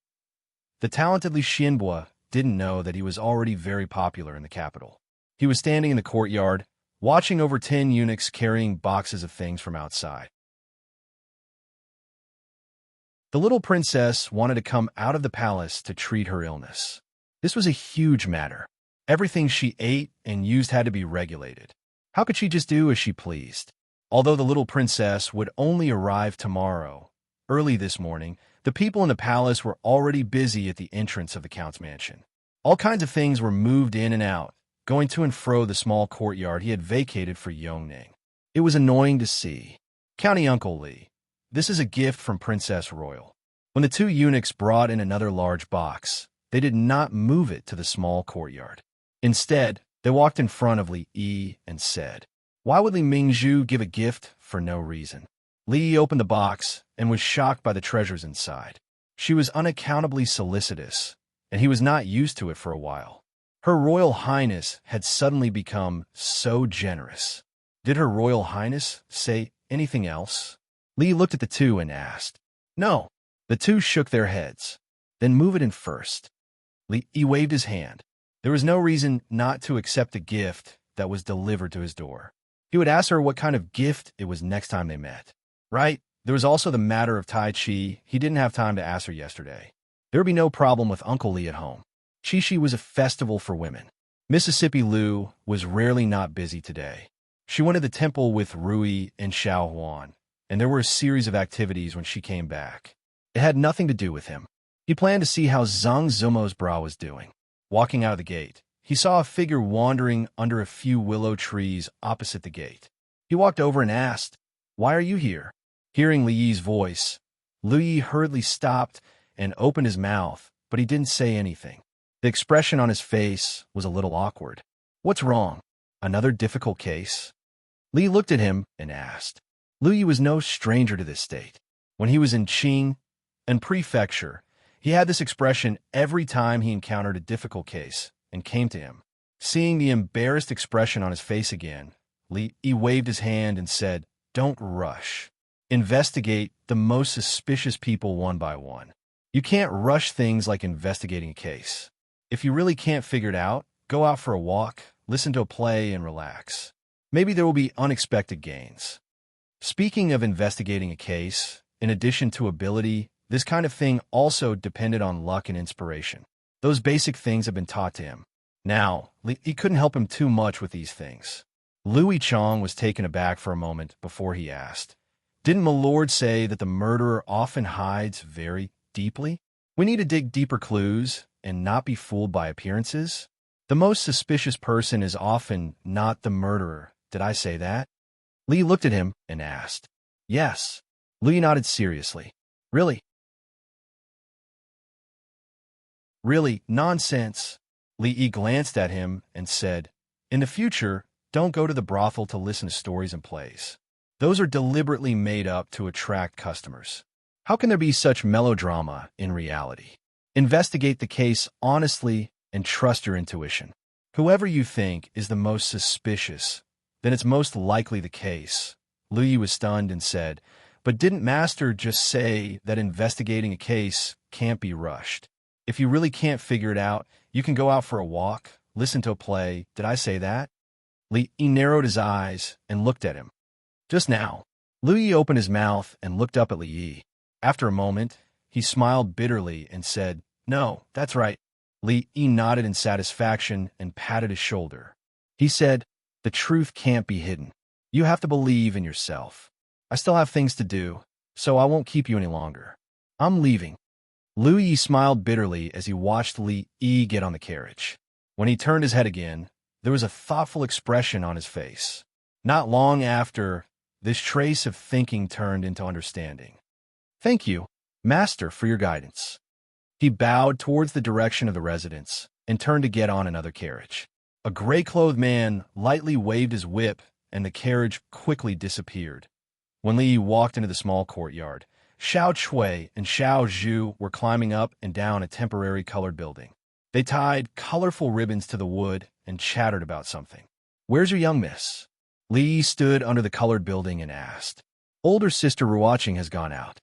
My young miss is painting in her room." Xiao Chui looked down and said, "We haven't finished our work yet. Li, you go find her yourself." Halfway through her sentence, she seemed to have thought of something and immediately closed her mouth. She hurriedly ran down the building and said, "Wait, I'll go tell the young miss." There were no accidents this time. When Li walked into the room, Zhang Zumo was fully dressed and painting on the sky prayer lantern. Seeing Li walk in, she didn't even look up and said, "What is it?" "Speak." "About the bra. Have you thought about it?" He didn't mind her attitude and walked over. "Huh, perverted." Zhang Zumo blushed and glanced at Xiao Chui. Seeing that she was still confused, she said, "Wait a moment, I'll finish painting these sky prayer lanterns first. There's still a long time before nightfall. What's the rush?" Li Yi planned to go to the brothel later and said, "There's still time to paint later." Xiao Chui, who was standing behind him, pouted and said, "The cowherd and the weaver maid can only meet once a year, and it's finally the double seventh festival. Young Master Li, please wait a little longer. Miss will finish her painting very soon." The sky prayer lantern is very important, and if it's delayed, the weaver maid will not bless her. She originally wanted to say that if she delayed, the weaver maiden wouldn't bless her to find Lang Junrui. Halfway through her words, she realized that it wasn't appropriate to say these things to Li Yi. She immediately shut her mouth and blushed. "What do you mean by once a year?" Li Yi shook his head and looked at her. "A day in heaven is a year on earth. July is a whole month, but it's only a little while in heaven. The weaver maiden sees the cowherd every day. Maybe she's already tired of seeing him. Why would she be in the mood to bless you? A day in heaven is a year on earth." After hearing Li Yi's words, Xiao Chui's expression froze. The old people in the brothel often said this. She blinked her eyes and thought about it. She realized that what Li said seemed to be very reasonable. She suddenly felt discouraged. She didn't look forward to the Chinese Valentine's Day that she had been looking forward to for so long.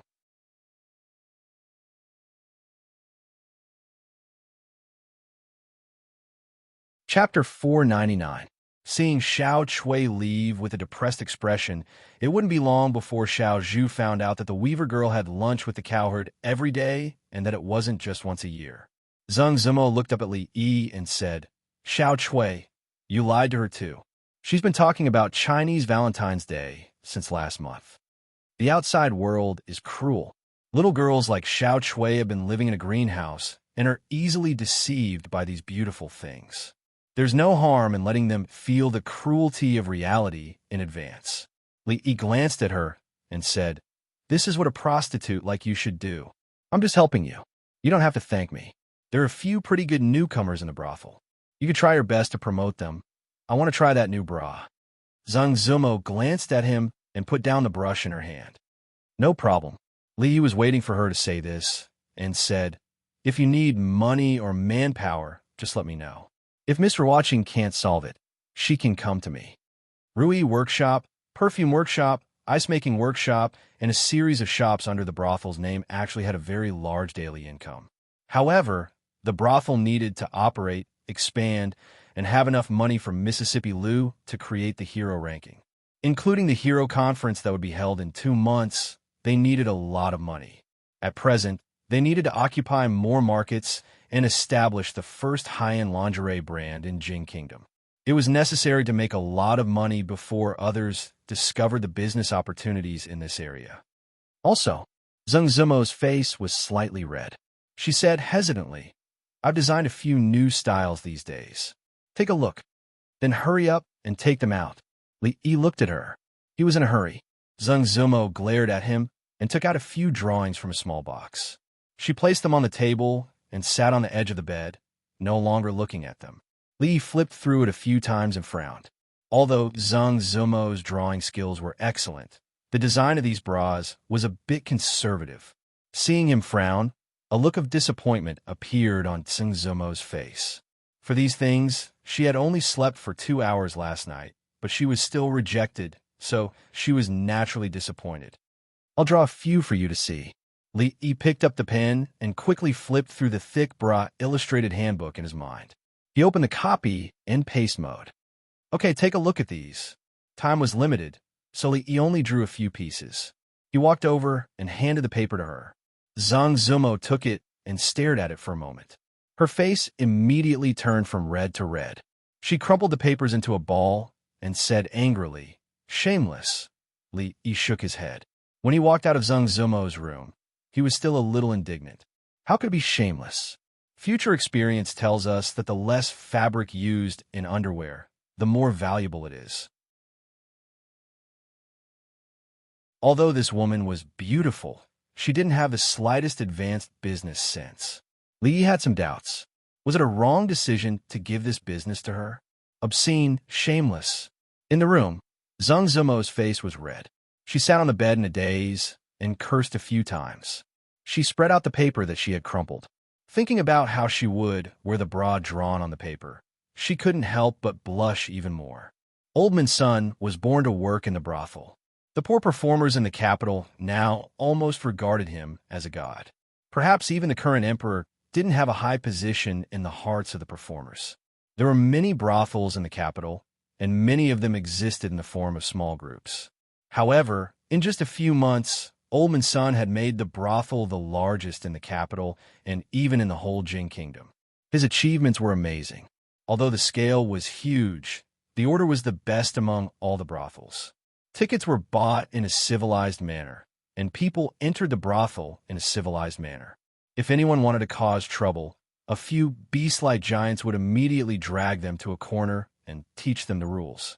Li Yi walked around a brothel in the city and was very satisfied with the current situation. The plays in the brothel were somewhat similar to those in the cinema. There would be a large-scale update every month, and all kinds of novel stories and scripts emerge one after another. No one knew how many people had become regular customers. Mr. Li? When Li Yi was about to go backstage to have a look, he suddenly heard a surprised voice from behind. He turned his head, looked at the strange young man opposite him, and asked in confusion, "Forgive me for not recognizing you." "You are?" The young man hurriedly said, "I'm Wan Su, just a small censor. It's not strange that you don't know me, Mr. Li." That day, Mr. Li won 2 rounds of the written exam in the Golden Hall, and I was watching from the hall. Wan Su. Li Yi felt that he had heard this name before. After thinking for a while, his face revealed a surprised expression. He looked at him and asked, "The censor who impeached the king of Shu?" A trace of embarrassment appeared on the young censor's face, and he nodded slightly. "Not bad, not bad." Li Yi immediately admired this young censor called Wan Su. He looked around and said, "However, as a censor, what are you doing here instead of doing what you should be doing?" Wan Su hurriedly said, "I'm here on the orders of Deputy Prime Minister Ma." Li looked at him and frowned. He asked, "The censor is also in charge of the brothel?" Wan Su was startled and shook his head. He said, "Lord Li, you misunderstood. It was Deputy Prime Minister Ma who said that these brothels are the places where people can speak freely. Deputy Prime Minister Ma said that censors should not only keep their eyes on the court, but also the public opinion." Li thought for a while. If the brothel became a place that censors often hung around, then as long as the news that the king of Shu and young Duke Qin had broken up the previous evening, Emperor Jing would find out that his son was gay during the morning court session the next day. The civil and military officials would also know that they had to stay away from these 2 people in the future. Wouldn't that be great? Lord Ma is very far-sighted. Li Yi said with great approval. The censor called Wan Su bowed slightly to him and said, "I just happened to see Mr. Li, so I came to pay my respects. I still have work to do later, so I won't disturb Mr. Li." Li Yi waved his hand. He didn't have much time to chat with this censor, so he turned around and walked towards the back of the brothel. It wasn't until Li Yi's figure disappeared that the excitement on Wan Su's face gradually disappeared. In many people's eyes, Mr. Li had become a legend. He single-handedly turned the tide and saved the face of the country, causing the envoy of the Qi kingdom to return in defeat. Because of this, he had gained many fans in the capital city, including this censor called Wan Su. Of course, because of his special identity, he naturally knew some information that ordinary people didn't. In his heart, he admired this Mr. Li who was about the same age as him even more. Wan Su calmed down a little and then remembered that he still had important work to do today. It was the 7th chapter of Liangshan Bo and Zhuing Tai. He had to hurry and listen to the story. A brothel was not a place that a woman like his wife should come to. However, the latest hand-copied version would only be sold tomorrow morning. If he couldn't tell her the story when he returned at night, he was afraid that he would have to sleep in his study again. Wan Su suddenly felt a headache when he thought of how she would cry and ask him to continue the story. However, he still bought a ticket at the door and walked in unhappily.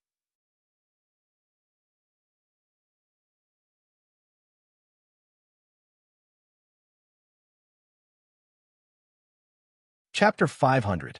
Nowadays, there are more and more customers who like to come to the brothel to listen to the opera. The old place is a bit small. I plan to rent the surrounding land as well. This way, each place can be expanded by 50%. Otherwise, I'm afraid it won't be long before it can accommodate so many customers. As they walked into the brothel again, Ruoqing pointed at the neatly arranged tents and said to Li Yi.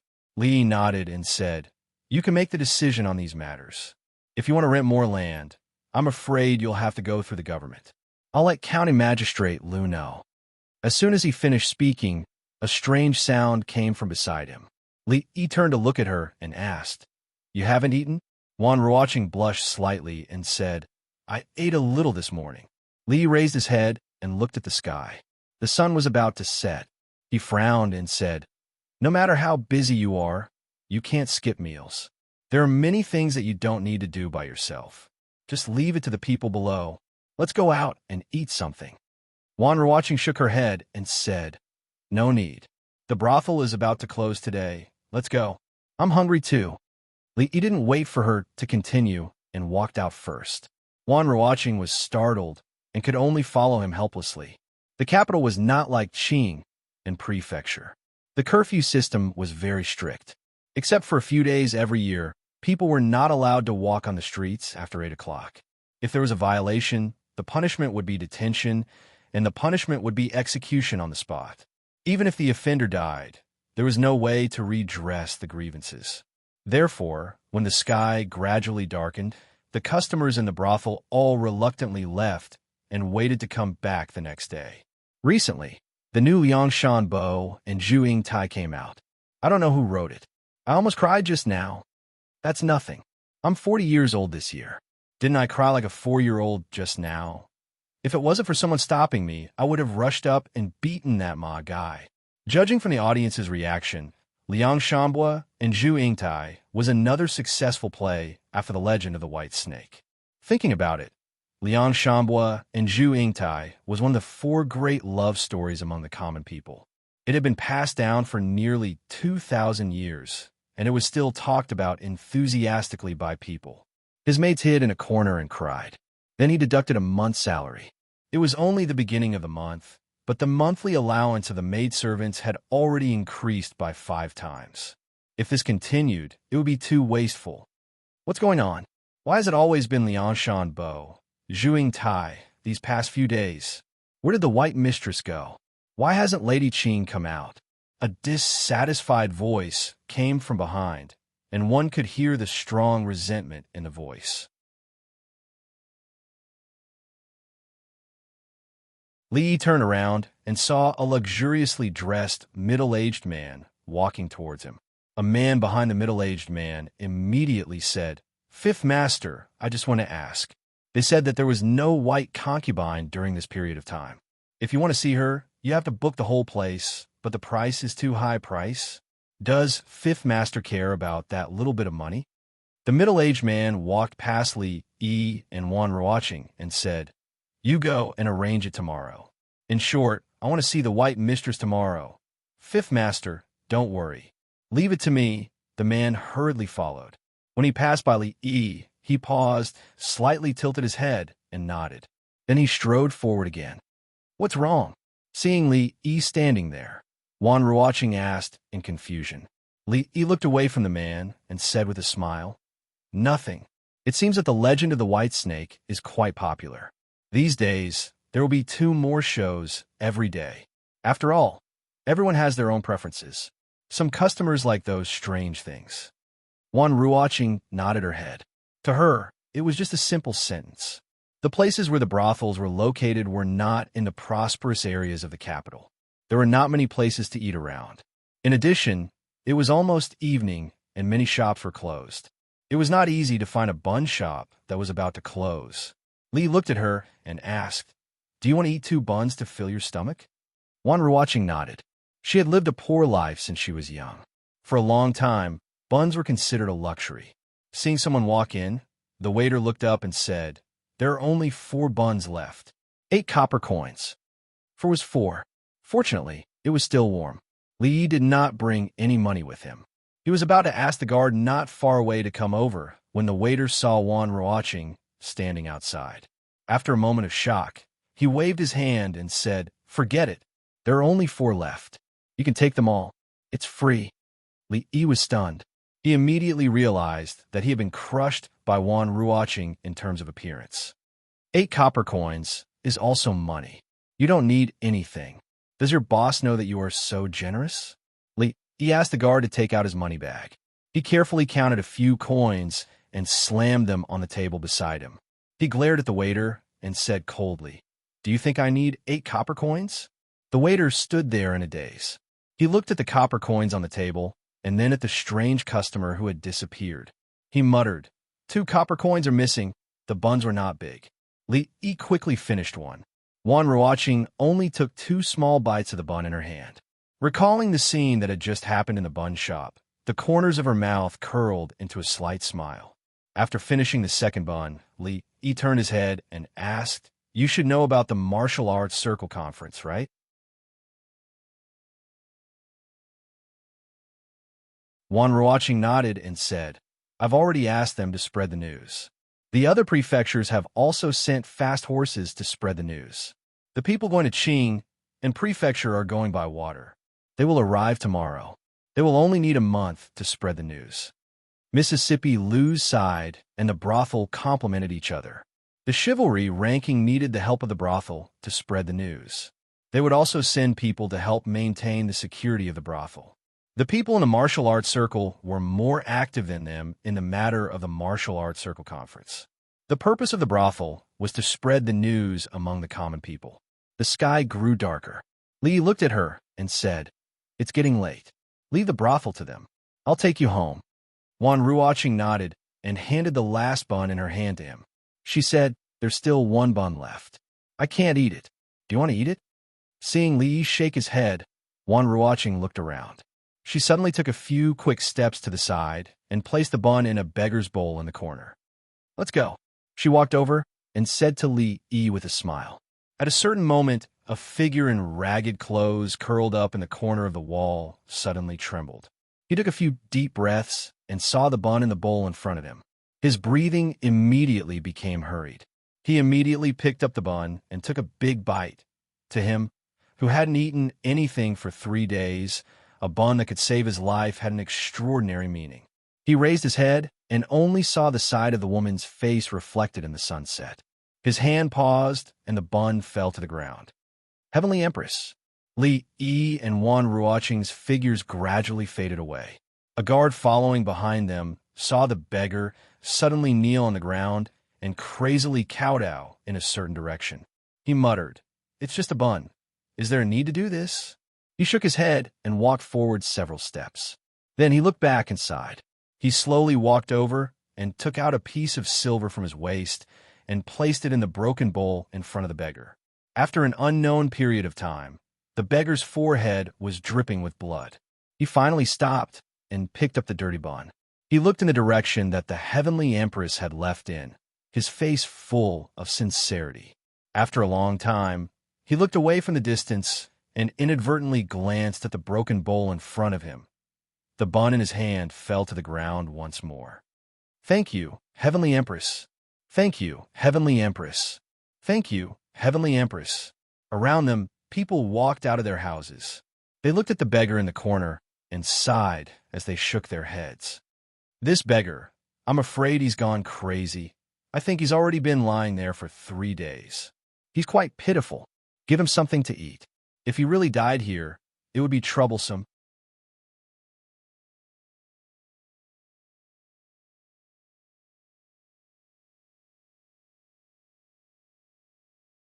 Chapter 501.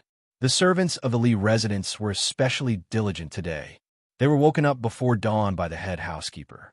Even the pillars outside were cleaned until they were spotlessly clean. There was going to be a guest coming to the residence, and it was a very important guest. A few days ago, they all found out about this matter.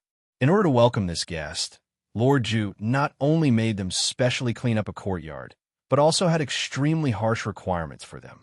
Although they had been scolded a lot, their salaries had more than doubled. The harsher the scolding, the fiercer the increase. Now, in the residence, which servant girl had the most allowance, they just had to see who had been scolded the most by Lord Ju. It was Chinese Valentine's Day yesterday, and Lord Zhu entered the palace early in the morning. The maids of the Li residence were naturally curious about who was coming to the residence. He had been in a good mood these days, especially when he was hugging little Yongning. He felt a sense of intimacy that came from his soul. It was something that no one in this world could give him. Today was the day he had arranged to meet the old emperor. He could have waited at home for Yongning to be sent over. But when he saw old man Chang's old face at the door, he knew that he would have to enter the palace again. The morning court session at the Hall of Political Affairs had not ended yet, so Changde took him directly to the Hall of Diligent Government. As soon as he stepped into the hall, he discovered that he wasn't the only one inside. Li Xian was there as well. There were also a few people who looked somewhat familiar. Upon closer inspection, he discovered that they were the Chancellor of the Directorate of Studies and several mathematics professors. County Uncle Li Xian did not greet him first, but the people from the Directorate seemed to be very familiar with him, and they all smiled and cupped their hands in greeting. "Good morning, everyone." Li Yi casually cupped his hands in greeting and walked towards Li Xian. The Chancellor of the Directorate hurriedly chased after him and said, "I wonder when Lord Li will start his mathematics class again." The mathematics professors of the Directorate can attend and learn the new method of mathematics. The professors nodded. His Majesty had decreed that all students of the Imperial College had to learn the new mathematics. However, the problem was that the professors who were in charge of teaching them did not know much about it. These days, the mathematics professors of the Directorate of Imperial College had been anxious to the point of insanity. They were afraid that the Imperial Court would have something for them to calculate again. Once or twice could be forgiven, but if they made a few more mistakes and caused a loss of tens of thousands of taels of silver to the national treasury, it would be hard to say whether they could still keep their heads on their necks. "I won't be free for the next few months. Let's talk about it after the new year." The Chancellor of the Directorate's face twitched, and several professors of mathematics looked horrified. After the new year, anything could happen in 5 months. They didn't know if they could see Uncle Li at that time. They couldn't wait another day. "What's the matter this time?" Li ignored the people from the Directorate and walked over to ask. Li Xian shook his head and said, "I don't know. I was also summoned to the palace early in the morning." Li frowned. His intuition told him that trouble was coming. After waiting for a quarter of an hour in the Hall of Diligent Government, the old emperor finally arrived. These days, his condition seemed to have stabilized, and his complexion looked good. In all fairness, Li hoped that the old emperor could live a few more years, so that he could also live a few more years in peace. "Today, I asked you to come here because I have an important matter. I have thought about it for a long time, and I still intend to entrust it to you." After sitting down, Emperor Jing said directly. When he spoke, he looked at Li Yi and Li Xian. "A few days ago, because of the chessboard and rice, I and many officials almost fell into the trap of the envoy of the Qi Kingdom. Before that, Prince Jean used the new mathematics method to save tens of thousands of taels of silver for the national treasury." A thoughtful expression appeared on Emperor Jing's face, and he said, "Since then, I have discovered that mathematics is really unfathomable, and its importance is no less than that of governing the country and pacifying the people." Hearing this, the mathematics doctor of the Directorate looked ashamed. His Majesty's words were like a slap in the face. Li Yi was a little surprised that the old emperor had such insight. Technology was the first productivity, and mathematics was the queen of science. After hundreds or thousands of years, people would understand this truth. Although the level of mathematics in this era was far from being able to understand this, if basic mathematics was used to the extreme, it would be enough to make a big step forward for the Jing Kingdom. Therefore, I intend to set up a mathematics school outside of the Directorate, and Li Yi, the County Earl of Chang, and will be the superintendent. In addition to the mathematics doctors and mathematics students of the Directorate, another 100 people will be selected from the capital to learn the new mathematics method. The superintendent can make the decisions for the affairs of the mathematics school. Mathematics school? Li Yi was stunned when he heard this. No way. We're going to be so big this time. In addition to the mathematics school, An Academy of Sciences will be set up independently of the Ministry of Works. Emperor Jing glanced at Li Xian and thought of the things he called science. He said, "Superintendent Li Xian, regarding the two academies, I will let the Ministry of Works quickly supervise the construction." Li Xian's face showed a surprised expression. A few days ago, he had gathered all the things that the people of the people had come up with, but he had not received any response. He thought that Uncle Huang had long forgotten about it. At this moment, he was a little surprised. The superintendent of the Academy of Sciences was much more interesting than the supervisor of Jiangyi Province. Didn't it mean that in the future, he could work on those things justifiably? Although Emperor Jing's words were very good and very right, the establishment of the mathematics school and the Academy of Sciences was a magnificent feat in the Jing Kingdom. If the mathematics school was incorporated into the Academy of Sciences and the Academy of Agriculture, Army, Medicine, and Life Science were added to the Academy of Sciences, this great emperor would definitely be remembered in history. For an ancient person, it was very rare to be able to do this, but he really didn't want to be a superintendent. Wouldn't it be exhausting for a single person to teach so many students? He had to recruit more teachers. The Imperial College's mathematics professors were not bad. It was just that their rigid way of thinking had not been reversed. It wouldn't be a problem for them to give a few pointers. There was also Prince Jean. Although he was young, it was not a problem. This boy was born to do mathematics, so he couldn't let him go. If he didn't have a cheating device, he might be crushed by him. Master Li, this is the list of the students of the mathematics school. Changde handed a long memorial to Li Yi, and even the way he addressed him changed. The list was drawn up. It seemed that Emperor Jing had never thought about asking for his consent. Didn't he say that he would not force him? Didn't he say that the emperor would not go back on his words? The memorial was as long as his arm, and it was densely filled with names. After Li Yi glanced at it, he frowned slightly. "Your Majesty, this list, I'm afraid it's not possible." "Why not?" Emperor Jing looked at him doubtfully. Most of these people were selected from the families of the powerful and officials. If he didn't insist on recruiting 30% of the students from poor families, he was afraid that these 100 places would be occupied by them. Anyone could see that the imperial court attached great importance to the mathematics school. This meant that it was almost a blessed place for promotion, whether it was a noble or a courtier who didn't want to place their own people there. "I forgot to bring a small notebook." Li Yi touched his waist sleeve and said with some depression, "What?" The doubt on Emperor Jing's face was even stronger. "Nothing."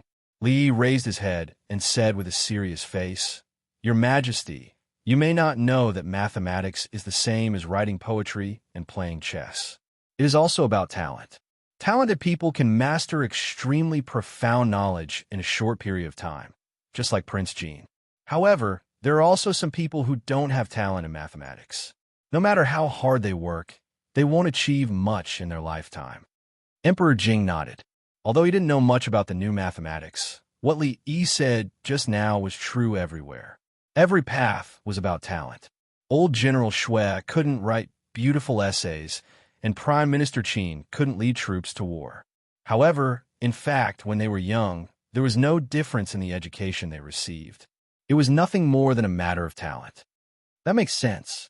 In your opinion, how should the students of the mathematics school be selected? Emperor Jing agreed with Li Yi's opinion and looked at him and asked. Li Yi smiled and said, "This is simple.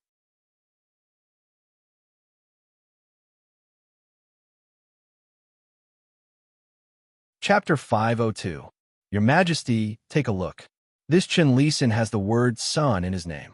He must be lacking wood in the 5 elements. Generally speaking, people who lack wood in the 5 elements are not good at mathematics.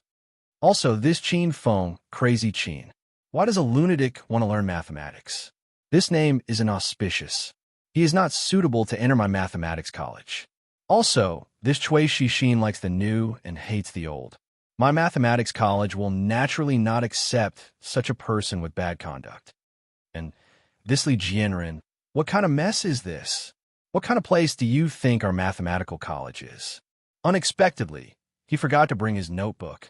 Li finally found it in the corner of the library and thought that he must put it in a conspicuous place next time. Li Xian was flabbergasted as he watched Li Yi pick out those people one by one. The chancellor of the directorate and several mathematics professors were dumbfounded. Was this how the Divination Academy recruited students? Those who lacked wood in the 5 elements would not be accepted. Those with inauspicious names. How was his name inauspicious? Qin Feng was crazy Qin. Chui Shixin liked the new and hated the old. Was Li Jianren equal to Bitchley? His Majesty was here. Could this county Uncle Li dare to be more careless? This was clearly revenge, naked revenge. Among the Chun family, Chui family, Qin family, and Assistant Minister Li's family of the Ministry of Works, which one of them was not inextricably linked to the King of Shu? Of course, they had more in common. Because of the fight in the Imperial Palace, these families were the most active in impeaching County Uncle Li in the court. At a certain moment, the Chancellor of the Directorate suddenly remembered that he seemed to be involved in this matter. Looking at County Uncle Li, who was still picking out people one by one, he could not help but feel a chill from the bottom of his spine. Emperor Jing's face was full of astonishment. He looked at Li Yi and said, "Be serious." If he really used such an absurd reason to select students, the court would definitely be in an uproar. Thinking of the involvement of so many courtiers, even Emperor Jing himself felt a headache.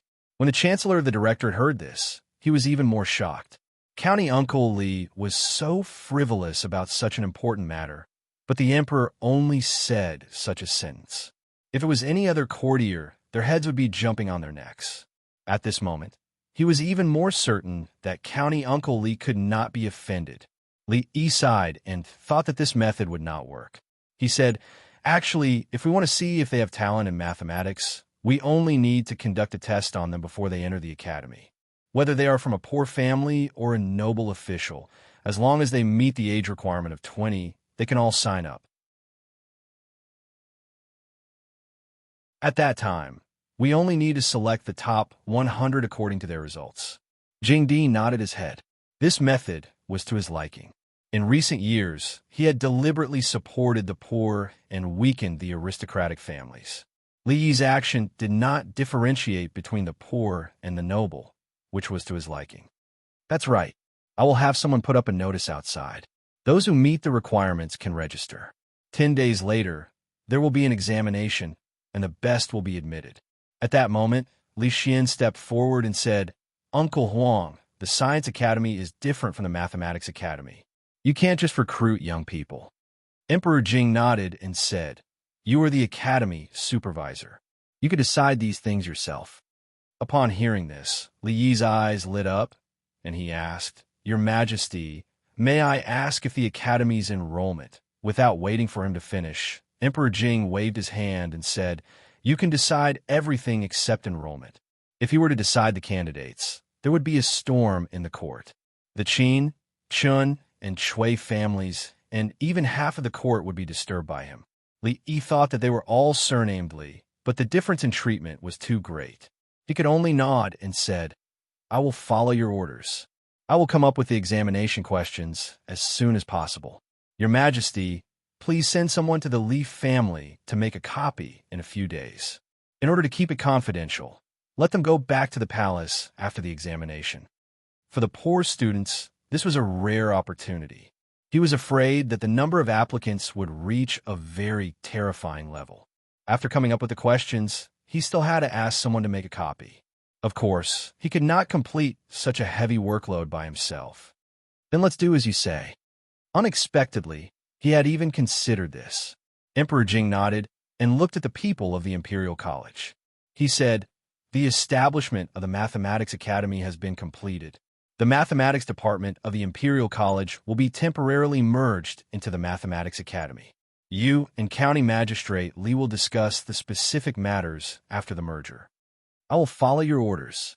Several mathematics doctors immediately responded and breathed a long sigh of relief. This was good. In a short time, with County Magistrate Li at the top, there should be nothing wrong with his head.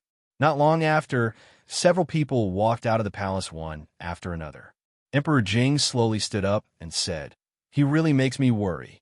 Things in the court are not as simple as he thinks. When he walked out of the palace, he murmured, "It is not the time yet. The court cannot be in chaos." Changda's expression was a little complicated. Finally, he could not help but say, "Your Majesty, do you really think he has given up?" Emperor Jing looked back at him. Changda shook his head and said, "Although I don't know what he will do, I am sure that this time, the Qin family, the Chun family, the Chui family, and the King of Shu will not have anyone enter the Mathematics Academy." As for County Magistrate Li, who was about to become their superior, several mathematics doctors naturally tried to flatter him after they left the palace. However, this young superior was not moved at all. They looked at each other and smiled bitterly. They were afraid that their days in the future would not be easy. However, the Imperial College had a deep foundation. As long as they learned the new mathematics well, they could ask the ministers in the court to advise them and return to the Imperial College. The mathematics doctors naturally did not believe that Prince Jean, who was only 10 years old, was better than all of them. It was just that they had not been exposed to the new mathematics.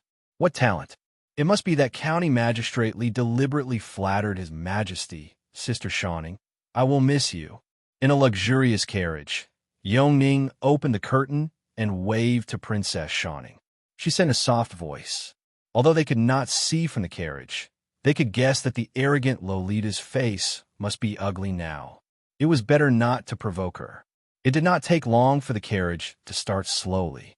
There were 4 old men in gray following them. There was also one in the corner of the carriage. He closed his eyes and kept a straight face, looking very skilled.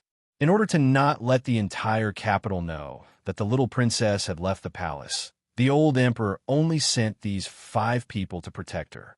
Presumably, their martial arts skills were not bad. Of course, the serving maids and the dozens of palace guards were already waiting for her at home. The carriage started slowly. The arrogant Lolita stood there with a face full of dissatisfaction. Li Mingzu touched her head and said, "If you want to leave the palace, we will go find them tomorrow." "If I don't care." Princess Shawning curled her lips and shook her head. She glared at the carriage that had already gone far away and walked forward angrily. After a while, she walked back again. She lowered her head and kicked the ground with her feet. She asked, "What time tomorrow?" When their Lord Ju walked in from outside with a 5- or 6-year-old girl in his arms, the servants of the Li family finally knew what kind of guest they had prepared for these days. Other than looking a little cute, there was nothing special about this girl. Why did Lord Ju treat her so well? Could it be, after the servants of the Li family bowed and greeted him, they began to make wild guesses? Li Yi had already walked into the inner courtyard with Yongning in his arms. "Young master, whose family is this girl? She is so beautiful." Fong walked over and asked curiously.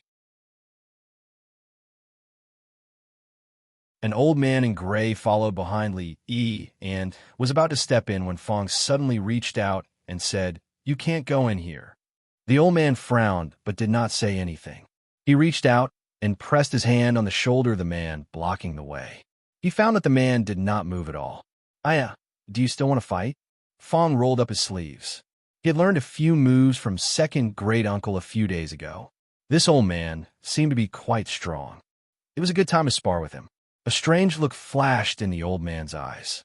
He pushed forward lightly. Fong staggered back a few steps and fell on his butt. The old man glanced at the courtyard again. He stood at the entrance like a wooden pillar and did not walk in. "Rui, you must remember what grandmother told you last time." As the old mistress spoke, she pulled Rui's hand and walked out from inside. When she saw Li Yi in the courtyard, she was stunned for a moment. She quickly walked over with a hint of joy on her old face. She gently pinched Yongning's little face and asked Li Yi, "Whose family is this girl? She is so beautiful." Li Yi touched his nose and said, "Her Majesty's family."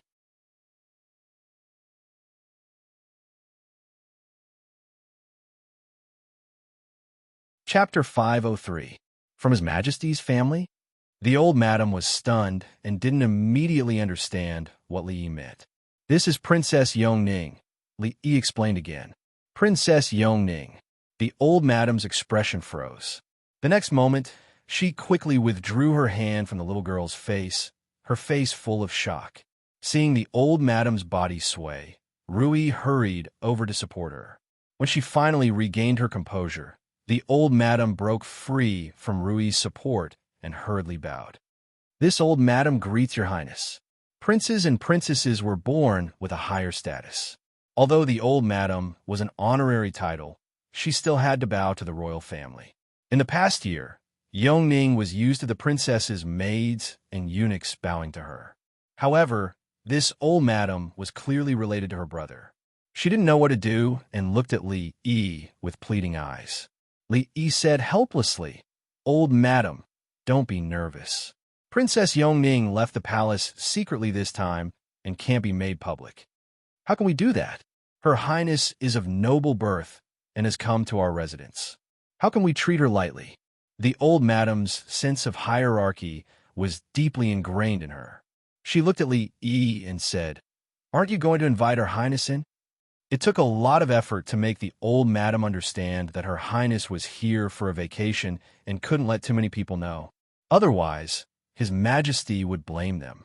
It was better to keep a low profile. Even so, the old madam still took this matter seriously. She gathered all the maids and servants in the residence and lectured them.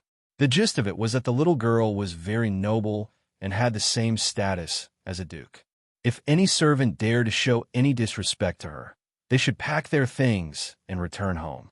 In this day and age, it was easy to find a servant's job, but to find a place like the Li residence, where the money on the surface was just for show, and as long as one performed well, one could become rich in a few months, was as difficult as ascending to the heavens. No servant girl would do such an unwise thing. After sending the old madam off with much difficulty, he repeatedly reminded Li Yi to be careful before he left. If something were to happen to the little princess in the residence, His Majesty would be furious. Then, from the master to the servant girls, no one would be able to escape. Li Yi repeatedly promised. Even if the old madam didn't say anything, how could he let anything happen to Yongning? After all, in this world, she was the only one who could comfort him in some ways. Xiao Huan walked in from the outside with 2 candied haws in her hands. When she saw the little unfamiliar figure in the courtyard, she immediately said, "Son-in-law, whose child is this?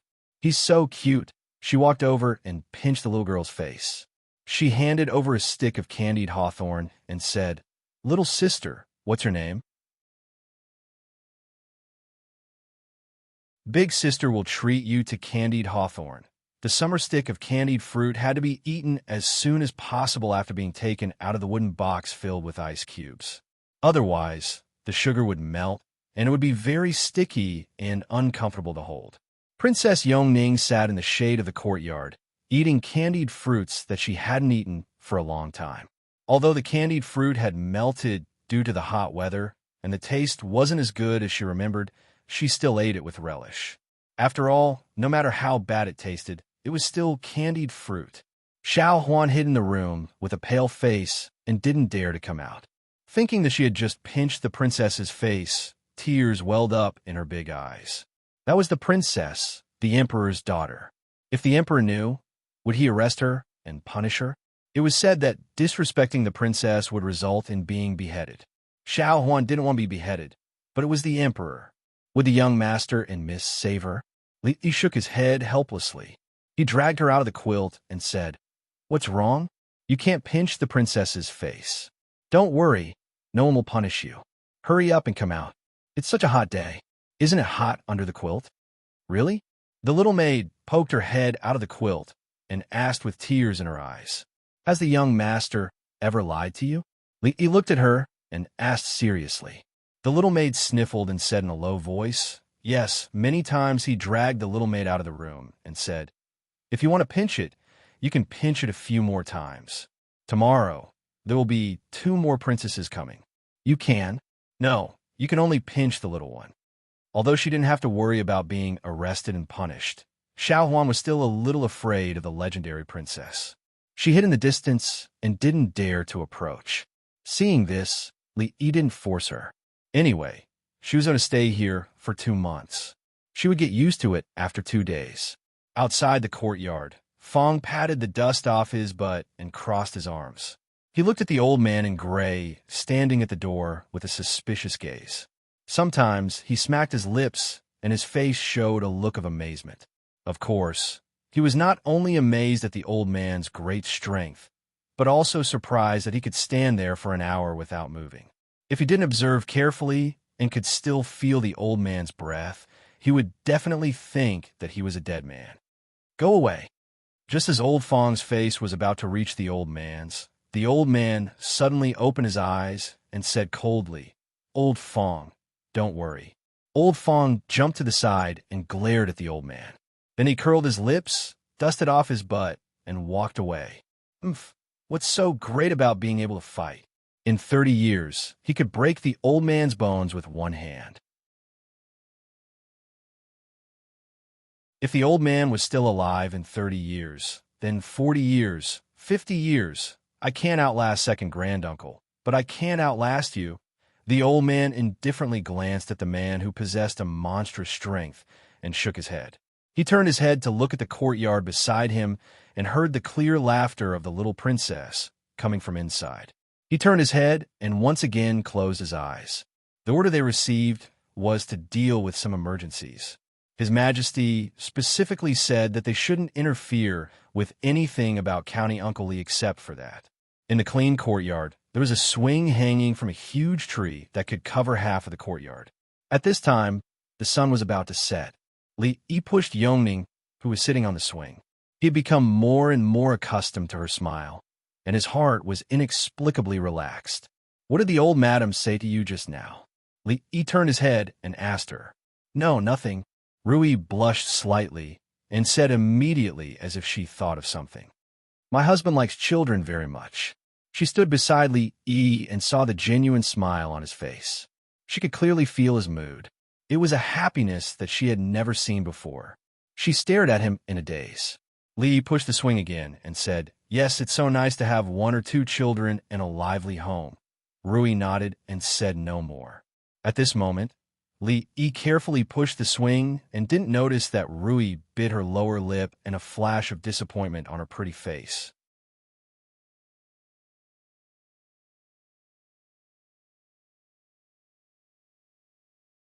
Chapter 504.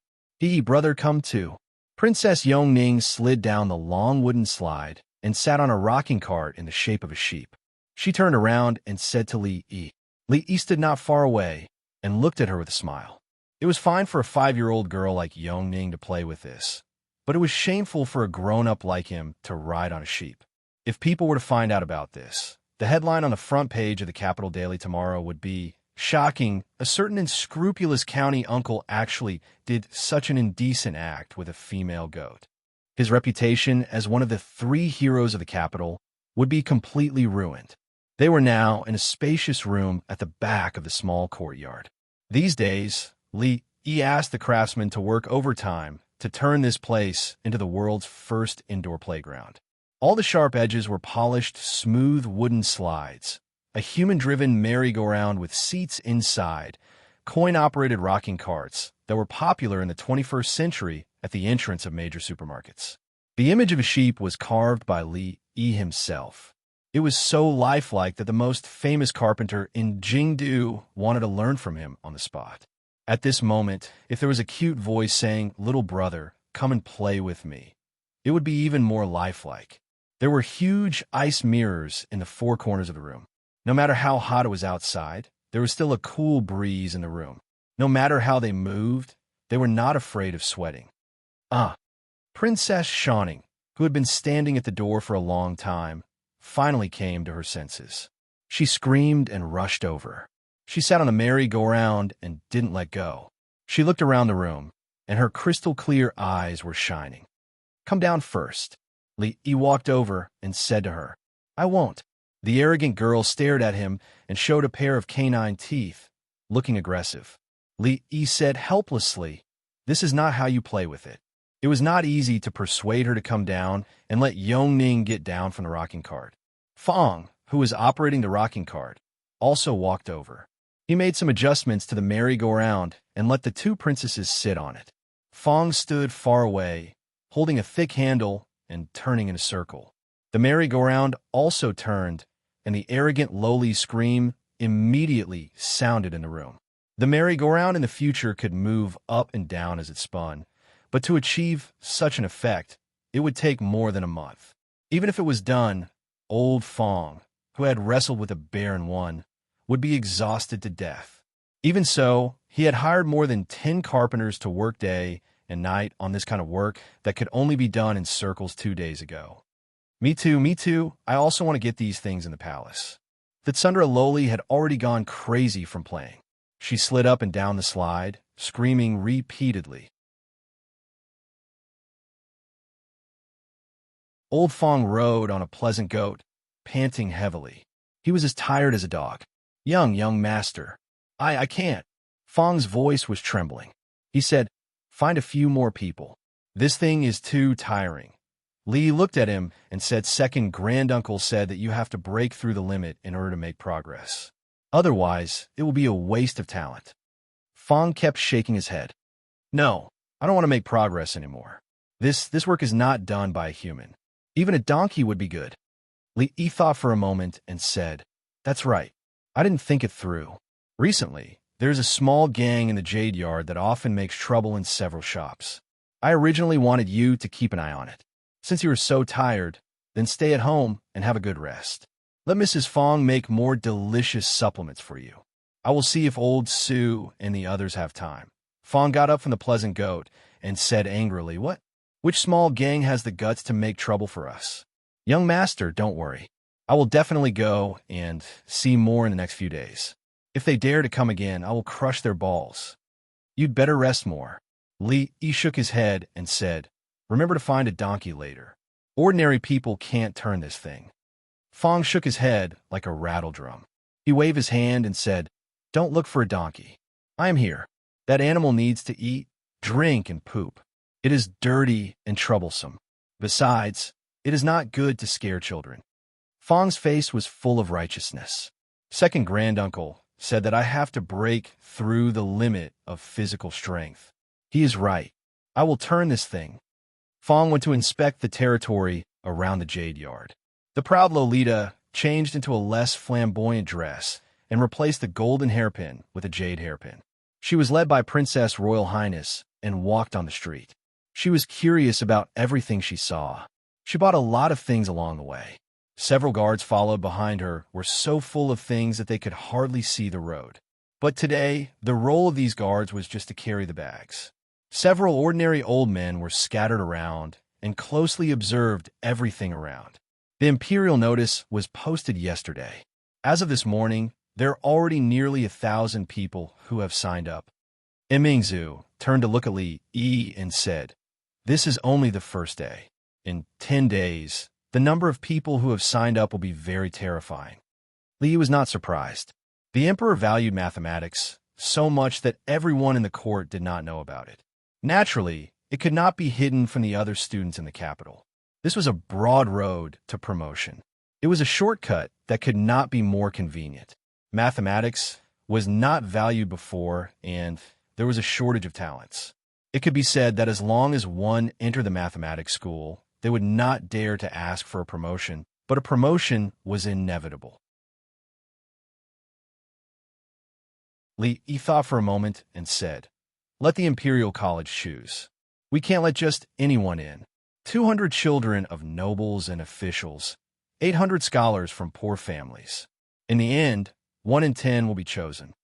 Imingzu agreed with Li Yi's suggestion and said, "I will go back to the palace and report to my father. But out of the 1,000 people, there are only 200 children of nobles and officials. Isn't that too little?" Who did not want a share of the pie in the mathematics school? Imingzu knew that if it were not for her father's rule that there had to be places for scholars from poor families, the officials would probably want the mathematics school to be filled with their people. Li said, "It doesn't matter. I am the superintendent. If anyone has an opinion, let them come to me."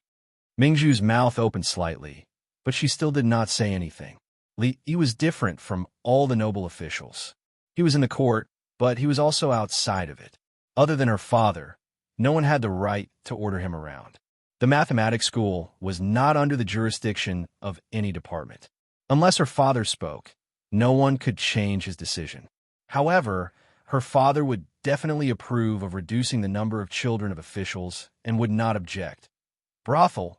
Is this a brothel? The proud Lolita shouted again. She pulled Li Yi and said, "Let's go in and listen to the opera.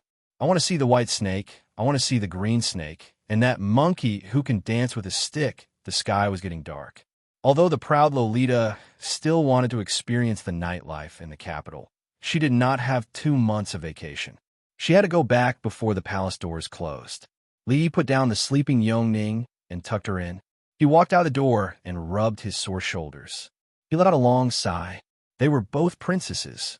Yongning and Shaning only differed by one word. How could their personalities be so different? No, Princess Shaning was not a princess at all.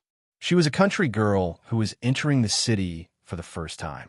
After a whole day, she even reminded herself that the next time she came, she still had to catch fish in the river and chase rabbits in the mountains. It's not good to be lively, Li Yi murmured. He regretted what he said yesterday.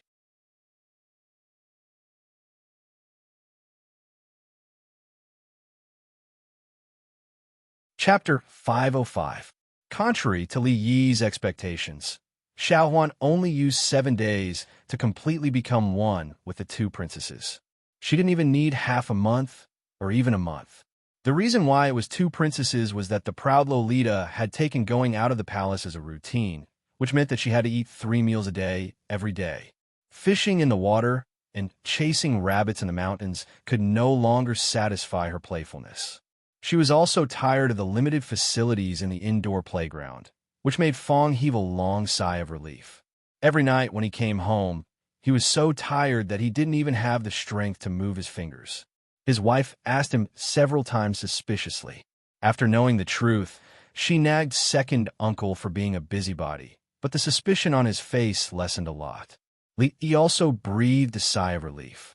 Ever since that Sundra lowly learned how to flip the flower rope, but she could not beat Xiao Huan no matter how hard she tried. She became obsessed with this game. It seemed like she would not give up until she won a round. Li used to think that if he had a daughter in the future, he would raise her like a princess. Now this belief was a little shaken. Fortunately, Xiao Huan was with him, so she didn't torture herself anymore. Yongning was also with them. 2 days ago, they added a small Duanwu festival, so Li Yi was rarely free. Rui seemed to have something on her mind these days. When asked, she always shook her head. Her wife was the most important. She didn't care about the little guys anymore. She dragged her out to watch a few shows, inspected the progress of second Mrs. Business, and looked at the shops that the family had opened almost all over the capital. It seemed that the strategy to relax didn't work. Rui was not like second young Mistress Liu. She did not want to be the Chancellor of Wulin, nor did she want to be the king of mountain bandits. Li Yi thought she was homesick. She wanted to wait for these 2 months to pass and everything to settle down before returning to Qing and man her to stay for a while. Every time he thought of this, he always had a strange feeling, as if he had forgotten something important. Seeing Changde and a few eunuchs standing in the yard, Li Yi asked curiously, "Steward Chang, why are you here again?" Changde's eyelids twitched as he said, "County Uncle Li, have you forgotten something? What is it?" Li Yi looked at him in confusion. Changde asked coldly, "Director Li, do you really not remember anything at all? Who are you calling a eunuch?" Li Yi looked at him angrily. When did this old fellow become so insidious? Changde's robes fluttered even though there was no wind. He was somewhat unable to suppress the jinqi in his body. After a long time, he took a deep breath and said slowly, 2 days later, the Imperial College has finished selecting the 200 children of officials and 800 students from poor families to participate in the examination. Has Uncle Li thought about the questions for the examination? Oh, so it's about this matter. Li waved his hand and said, "Just think about how important the Academy's enrollment is. How can it be decided so easily? These days, I've been meditating day and night, working my heart out. So, you already have the questions?" Changde looked at him and asked. "No." Li Yi shook his head. "Chang, did you bring the list of 200 people?" Li Yi sat at the table and casually asked Changde. If you use that kind of reason to fool His Majesty again, I won't be able to protect you. Changde took out a booklet from his sleeve and placed it on the table. He looked at Li Yi and said lightly, His Majesty went against the majority's opinion and decided on a list of 800 scholars from poor families. It was already very difficult. There can't be any more mistakes in this matter. How can that be? Li Yi shook his head and said, We can't be superstitious. We have to believe in science. Oh, right. You followed His Majesty for so many years. You must be very familiar with the officials and nobles in the capital, right? Come. Chief Chong, can I trouble you to introduce them to me? Which family do these people belong to? Although there were some records in the small notebook, the vast majority of these 200 people were unfamiliar names. A small notebook alone was not enough. Chong looked at him and very irresponsibly left. Li did not get the results he wanted, but it was not important. He looked at the eunuchs who stayed behind to copy the papers and waved to them. You guys, come over. Although these eunuchs were all in the palace, they were not unfamiliar with the matters of the court. They were even more familiar with the names in the booklet. After more than an hour, the booklet that Changde brought over was densely marked by Li Yi. In fact, Chang did not have to worry about the questions at all. Li Yi was lacking in everything but questions. The 6th grade mathematics workbook. Is this level too difficult for them? Forget it. I'll just choose the 3rd grade's workbook. 15 minutes later, yes, done. Which shelf was the advanced mathematics workbook I saw last time? Isn't it too easy to ask for the limit? Forget it. I don't want the triple points. Just 1 double point is not too much, right? There was no shortage of news in the capital. Even the competition between the 2 countries that had attracted everyone's attention had died down in a few days. Almost no one mentioned it. Other than the gossip about a certain assistant minister and a certain brothel girl, the hottest topic in recent days was the emperor's decision to open a new calculation school outside of the Imperial College, opening the door for students from poor families. As long as one could pass the entrance examination, they would become a real student of the School of Mathematics. Their status would be the same as the students of the Imperial College. In terms of future prospects, entering the School of Mathematics would be much more promising than entering the Imperial College. After all, people who were proficient in mathematics were scarce nowadays. The students had studied hard for more than 10 years, all for the sake of one day being able to obtain an official position and bring honor to their ancestors. Now that there was a shortcut in front of them, how could they not be excited and infatuated? The students who had passed the first round of screening were extremely excited and actively prepared for the upcoming final examination. Those who did not pass the first round were beating their chests and stamping their feet in regret. Any scholar would more or less come into contact with mathematics. However, everyone valued it differently. Mathematics had always been neglected, and no one was willing to waste time and effort to study it. They did not expect the government's policy to change so suddenly. Mathematics, which no one cared about, became a hot topic overnight. It really caught them off guard. Of course, the children of the officials did not have such worries. This was just a game between the nobles in the capital and the officials in the court. The so-called examination was just a formality. At least that was what they thought. Seeing Chang to put a locked box in the carriage, Li Yi said, "The examination procedures and grading rules are all inside. Just let them follow it." Chang to put the box away and turned to look at Li Yi. He asked, "As a supervisor, I'm afraid it's not appropriate for you not to be present for the examination, right?" Li Yi pointed at the arrogant Lolita, who was waiting impatiently not far away.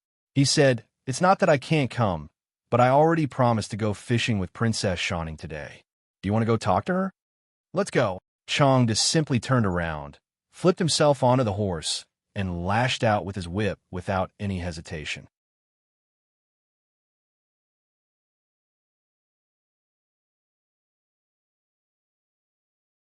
Chapter 506. Who didn't want to reach the top in a single step? There were many students who wanted to enter the mathematics school. Even if the directorate of directorate went through layers of screening, there were still a total of 1,000 people who participated in the final examination. With so many people, the examination venue naturally couldn't be the palace. However, The security of the examination venue was not inferior to that of the palace at all. Even a proper imperial examination was not as strict as this. There were 1,000 candidates, and there were 10 different sets of questions. There were 100 people in each examination venue, and each candidate would be given a different set of questions. This made the possibility of cheating extremely low. Chanda had once questioned the fairness of this method to Li Yi, and the answer he received was that luck was also a form of strength. Among the 10 sets of questions, there were indeed some that were extremely difficult, but in general, the difficulty level was quite high. Chanda didn't know what the difficulty level was, but he understood what Li Yi meant. If he got a difficult question under such circumstances, it could only mean that he was unlucky. It was better for unlucky people not to enter the imperial court. He just didn't know who the unlucky ones would be. However, this wasn't something he should worry about. What he needed to do was to follow Li Yi's arrangement step by step. There were still 2 hours before the official start of the examination. Many people had already gathered under the high wall outside the examination venue. Many of the examinees pointed at the red paper pasted on the high wall. I was assigned to the 10th examination venue, number 35. Look for me, look for me. There's so many names. My eyes are getting dizzy from looking at them. The examination rules were written very clearly. Everyone had to find their examination venue and seat before the examination. Many people stuck their heads out to look at the wall. I found it too, the 5th examination venue, number 1. It's actually number 1. I'm impressed. I'm also in the 5th examination venue, but I'm number 2. I'm only 1 number away from you. Thank you, thank you. You're actually very impressive too. Seeing the 2 young people complimenting each other, a supervisor from the Ministry of Rights walked over and glanced at the crowd. He said, "The examination venue and seat numbers are randomly assigned. What are you guys impressed about?" The 2 of them blushed after failing to show off and went elsewhere. In the same examination venue, they would probably have a lot in common in the next 2 hours. "May I ask, sir, why aren't there the 1st and 2nd examination venues?" A plainly dressed young man asked curiously. The supervisor looked at him and said, "Why isn't your name on there?" The supervisor shook his head. "I've already found it. It's in the 10th examination venue." "Then don't ask so many questions." The head of the Ministry of Rights said coldly and left. While the young man was still in a daze, someone sighed and said, "Brother, there's no need to ask just now. Isn't it obvious? The 1st and 2nd examination halls are all filled with the children of officials. It has nothing to do with us. Everyone present was from a poor family and did not have any powerful background. Therefore, they especially cherished this opportunity. They arrived at the entrance of the examination hall early. Many people in the crowd shook their heads and sighed. Every single one of those people's fathers were influential officials of the dynasty. How could they compare to them? Moreover, many of them were well aware that the majority of the spots for the Academy's recruitment this time would probably be given to these people. As for them, it was still unknown how many of them would be able to enter. Since the allocation is arbitrary, why are the first 2 examination halls filled with the descendants of officials? A student said indignantly, "This time, I'm afraid it's their one-man show again. That's impossible. I heard that His Majesty has won a lot of places for us poor students this time. County Uncle Lee has only given 200 places for the children of officials in today's examination. No matter how I look at it, we have more chances."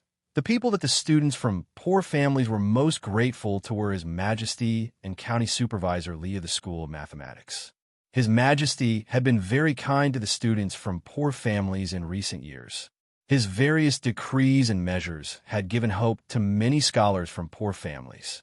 Although County Uncle Lee was about the same age as them, what he had done had earned him absolute respect from the hearts of these people. Especially this time, it was obvious that County Uncle Lee intended to support the students from poor families in the enrollment of the arithmetic college, which made people's respect for him turn into gratitude. Everyone remained silent in response to the young student's question. How could this matter be so simple? The influential officials obviously wouldn't give these important spots to others. If they couldn't even fight for it themselves, how could these people from poor families have chance? It couldn't be any easier for them to get the spots. There was still a quarter of an hour before the examination started, and the candidates were allowed to enter. At this moment, a sedan chair finally appeared in the distance. Some young people with extraordinary temperament walked over in groups of 3 to 5, talking and laughing. "Brother Chin, why are you here?" "I have no choice. No one from my family wants to come, so the old man directly appointed me." "Do you also want to enter the School of Mathematics?" "Alas, me too. Second uncle said that talents in mathematics are scarce, and the School of Mathematics will definitely soar in the future. No matter what, I have to get in." Someone came from afar and brought these people to the examination room. They were arranged to sit down according to the order that had been arranged in advance. "Don't make noise in the examination room." More than 10 palace guards stood in the examination room with cold expressions. No matter how arrogant and despotic these children of officials were, they could only obediently shut their mouths at this moment. Even the palace guards were sent here, which showed that His Majesty attached great importance to this recruitment. However, they were not worried about the results. Those who were sent here by their families were naturally not idiots. In terms of educational resources, they were much richer than those from poor families. Under the premise of fair competition, even if they did not use their power to suppress others, they would still be able to win easily. After a gong sounded, an official from the Ministry of Rights took out the unopened examination papers. The palace guards checked them and distributed them to everyone according to the numbers on them. Among the students from poor families, there were some who were happy when they opened the test papers, but there were even more who were frowning. The questions weren't the new mathematics that they were worried about, but they were much more difficult than the ones they had seen in the past. After glancing at it, they felt that they wouldn't be able to solve many problems in 2 hours. Faced with similar questions, the children of officials in the first 2 examination halls performed slightly better than the students from poor families. Many people had already begun to answer confidently. However, there were also some people whose expressions were not the same as everyone else's. The second son of the Chun family, Chun Lisan, looked at his examination paper and suddenly felt dizzy. He didn't have the courage to take a second look. What exactly were these scribbles that looked like talismans? He couldn't understand a single question in the entire examination paper. Limit, double integral, derivative. He could understand these words, but what did they mean when they were put together? The expression on Chen's face was extremely blank. There were many people who had the same expression. The fourth son of the Qin family, Qin Feng, the second son of the Chui family, Chui Shixin, the son of the Assistant Minister of Works, Li Jianren. They picked up their pens but couldn't write. They looked around and saw the people around them writing. After a short moment of shock, they began to doubt their lives. Are they all so good?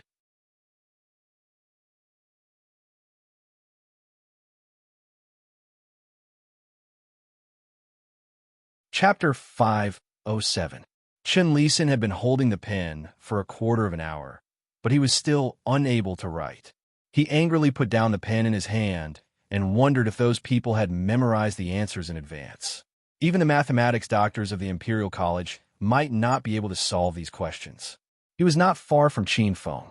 When he turned his head to take a look, Qin Feng was also looking at him. Chen Lisan opened his mouth, but before he could say anything, a cold voice came from beside him. Those who look left and right and whisper to each other will be treated as cheating.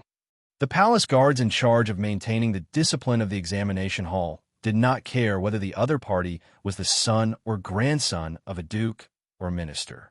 They were under the command of the emperor and dared to reprimand even the princes. Chen Lisan's expression froze. He obediently lowered his head and glanced at the paper, and then closed his eyes. This examination was jointly organized by the Imperial College and the Ministry of Rights. The minister of the Ministry of Rights attached great importance to this. He looked at Changda with a slightly serious expression and said, "Supervisor Chang, in order to prevent cheating, should we send more people to patrol the examination hall?" The examination this time was completely different from the imperial examinations. There were more than 100 students in each examination hall, and they were seated next to each other. The distance was not far. and it was easy to see each other. His Majesty attached great importance to this examination. If there was any cheating, he would have to bear the responsibility. Cheating? Chanda calmly sat on the main seat and said, "That's impossible. They will never cheat in County Uncle Lee's mathematics examination in their lifetime." Chanda's words were very certain. The minister of the Ministry of Rights was still suspicious, but he also thought of something else. Logically speaking, County Uncle Lee, as the college supervisor, had to participate in the academy's entrance examination. But today, he had not seen County Uncle Lee at all. Could it be that there was something more important to him today? Compared to the minister of the Ministry of Rights, the mathematics doctors of the Imperial College were quite relaxed. They were drinking tea and chatting in a side hall. The mathematics department of the Imperial College had temporarily merged with the mathematics department.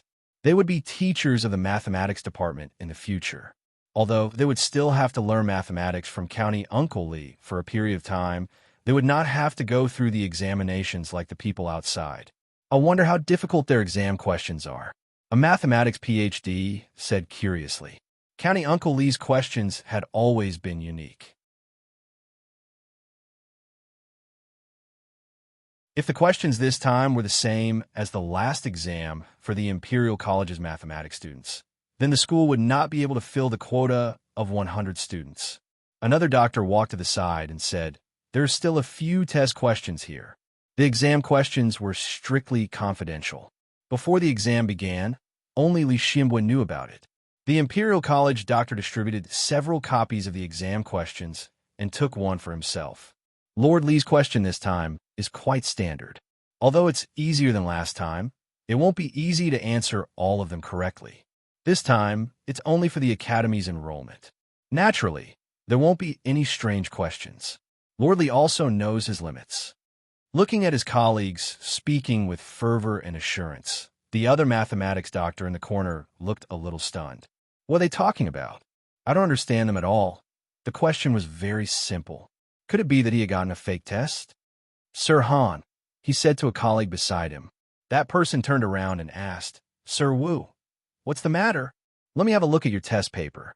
Yi Zichen said, "These 2 hours were the shortest 2 hours in many people's lives, but also the longest 2 hours in some people's lives. Sai, give me another hour. No, just a quarter of an hour, and I'll be able to solve that question," a shabbily dressed young man said with a regretful expression. His colleague patted his shoulder and said, 2 hours is a little short. I also haven't solved one question, but don't worry, most people should be the same as us." The two of them encouraged each other and immediately felt a sense of appreciation for each other. That was close. I only solved the last question a quarter of an hour before the gong sounded. I only checked it briefly. Another young man walked out with a face full of lingering fear. When he saw the two of them, he asked, "Brother Zheng, Brother Wang, how are you guys?" "Hey, Brother Zheng, Brother Wang, don't go." Everyone who came out of the examination room had different expressions. Some were happy, some were disappointed, and some were confused. Although they only needed to go home and wait for the name list to be posted tomorrow, no one left. They checked their answers with people they knew.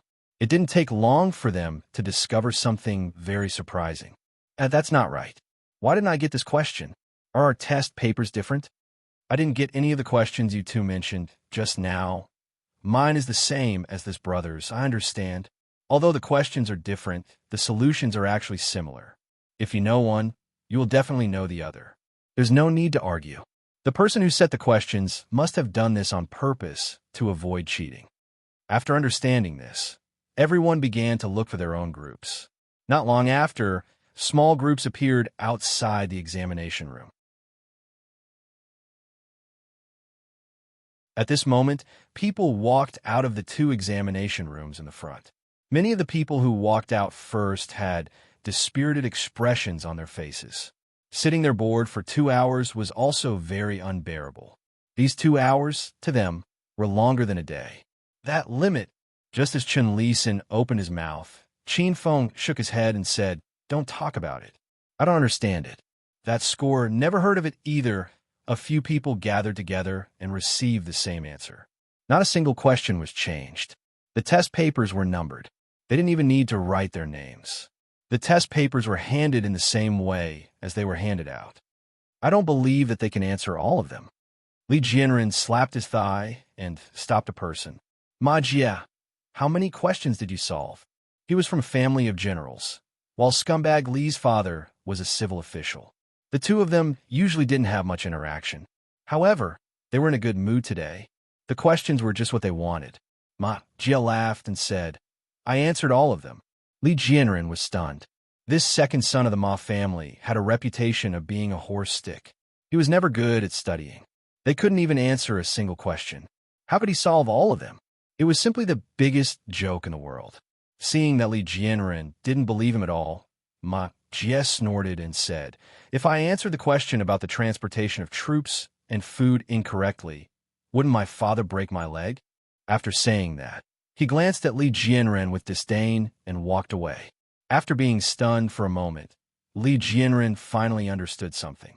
He immediately walked over and said to the others, our questions are different. Got it. Qin Feng nodded. He pointed to the crowd and said, it's indeed different. I'm afraid we've drawn a difficult question. His Majesty is indeed more biased towards the poor. Li Jianren said indignantly, Ma Jia, that kid is really lucky. Chen Lisan opened his mouth and said, let's go and see where the people like us are. The dozen or so people walked towards the crowd. After a moment, they walked back, looking at the teams of at least 100 people, and then looking at the dozen or so of them. Everyone's face was gloomy. If they still couldn't understand how lucky they were, their heads would be useless.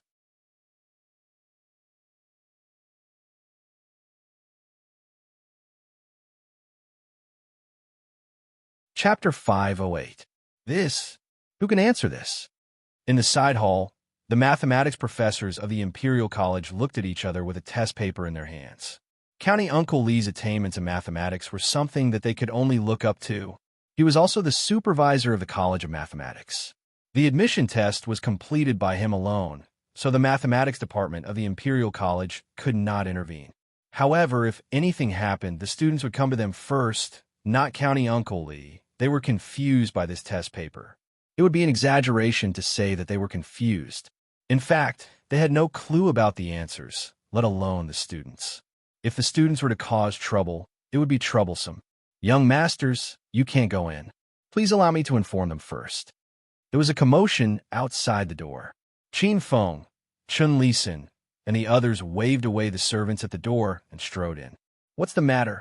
A mathematics professor looked at them and asked. Qin Feng and Chen Lisan's status in their respective families was slightly lower than that of young Duke Qin and young Duke Shen. However, these dozen people added up together could not be underestimated. We need an explanation about this test paper. The one who spoke was Chen Lisan. His words were filled with a strong sense of questioning. Before they came in, they had already asked the others. Although most of the test papers were different, the difficulty was almost the same. Some only changed a few numbers. However, when it came to them, the questions were extremely difficult. More than a dozen people added up together could not even solve one question. What test? The mathematics professor said. As if he thought of something, his body suddenly shook and a look of shock appeared on his face. He suddenly turned around and pulled a test paper over. He asked, is this your test paper? Yes. After Chen Lisan looked at it, he nodded and said, I would like to ask, why is it that the difficulty of everyone's test is the same, but only our test is so difficult? I would like to ask for an explanation. Professor Han looked at the dozen people in front of him. The second son of Duke Chen, Chen Lisan, Qin Feng, Cui Shixin, and the son of Assistant Minister Li from the Ministry of Works, Li Jianren. Why are these names so familiar? Professor Han opened his mouth, but found that he had no words to refute them. It's already so obvious. What's the point of explaining?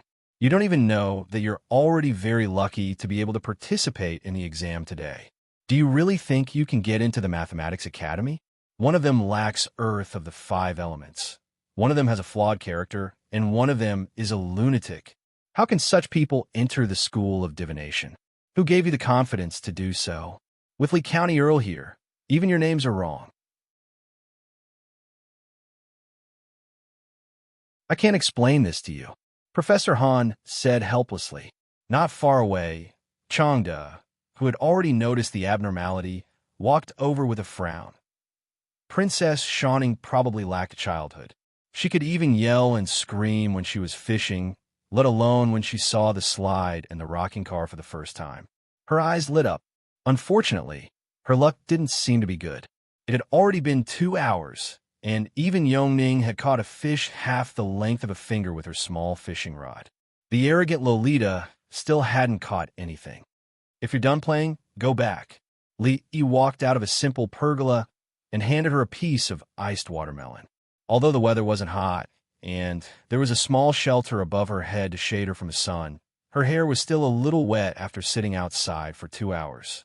The arrogant Lolita handed the fishing rod to Li and held the watermelon in her hands. She said in a muffled voice, "I want to change places. The feng shui here isn't good. I can't catch fish." Li lifted the fishing rod and looked at her, saying, "If you still insist on fishing with Tonghalu, unless Manager Chong jumps down and personally hangs one for you, it's useless to change to another one." He propped the fishing rod on the ground and looked at Changde, who was walking over. "Is the exam over?" "It's over." Changde nodded his head and said, "The Directorate of Directorates will read through all the exam papers according to your answers before tomorrow and select the top 100. The mathematics exam papers were different from the imperial examination papers. If they were right, they were right. If they were wrong, they were wrong. It was easy to grade them. Thus, the Emperor had ordered them to finish reading them within half a day and to have results the next day. Changde thought for a moment and said, "If you do this, you will offend many people." You didn't seem to care at all. "If I don't do this, I won't offend them." Changde thought about it. Li had already offended the king of Shu, the Qin family, and the Chun family, so he was destined to stand on the opposite side of some people in the imperial court, no matter what he did or didn't do. He suddenly didn't know what to say. After a long time, he said, "The Emperor said that you will settle the matters in the imperial court tomorrow yourself." "What else?" "Before the morning court, I will eat with the Emperor in the imperial garden." After saying this, Changde left. The proud Lolita used Yongning's fishing rod and finally caught the first fish in her life. She was so excited that she jumped up and down. Li suddenly thought of something important and waved at Changde, who had already mounted the horse. "What else is there?" Changde stopped the horse in time and looked at him and asked. Li hesitated and said, "That. Remember to tell the imperial chef not to cook the white fungus and lotus seed soup tomorrow." "Won't the Emperor get tired of drinking it every day? That's all you want to say?" Changde's expression didn't look very good. "Of course not." Li shook his head and said, "Also, you must remind them not to put coriander in the soup." Swish. Changde whipped the horse. It let out a long neigh in pain and quickly disappeared from Li's sight. How is Yongning's condition? Emperor Jing's complexion was good. At least his mood didn't seem to be that bad. He asked about Princess Yongning. Princess Yongning's heart has been closed for too long. These days, I have tried my best to let her come into contact with the outside world. It has been quite effective. I think she should be able to recover in 2 months. Under the premise of treating the disease, fishing, watching the play, and chasing rabbits were all legitimate reasons. Has Shawning caused you trouble these days? Emperor Jing had already drunk the second bowl of porridge and suddenly asked. Li shook his head and said against his will, "No, Princess Shawning is naive and lively. She still has a childish heart and is just a little playful. She didn't cause me any trouble. Only a fool would complain about his daughter in front of the old emperor. If the empress were to find out about this, it would really cause trouble for her." Emperor Jing looked up at him and said, "You have caused me a lot of trouble. Don't talk while eating and don't talk while sleeping. You have to concentrate on eating. Although Lao Chong is ugly, he is quite reliable. As expected, there is no coriander in the porridge today. The cook of the catering bureau is worthy of praise. When I leave later, I will take 2 cucumbers as a reward." When he received a lot of memorials to impeach Li, Emperor Jing understood what Changde meant that day. It was not rare for the officials to fight openly and covertly. Emperor Jing had seen this before, but this was the first time he had seen it so simply, directly, and so brazenly. Li Yi was still the same Li Yi. No matter what he did, he would always be unexpected. He casually created such a big trouble for himself. I want to see if you can continue to be like this in court. Emperor Jing glanced at him, stood up, and said, "Prepare to go to court." He intended to let Li Yi feel what it was like to face the censure of so many officials alone. He hoped that this time, he could wear off some of his edge. No loyalty. Li Yi put down his chopsticks and sighed. Wasn't it what the old emperor had been doing to weaken the power of Prime Minister Qin? Now, even among the people who would hold important positions in the academy in the future, Prime Minister Qin could not even get a hair. He was obviously happy in his heart, but now he blamed himself. Was there such a reason in the world?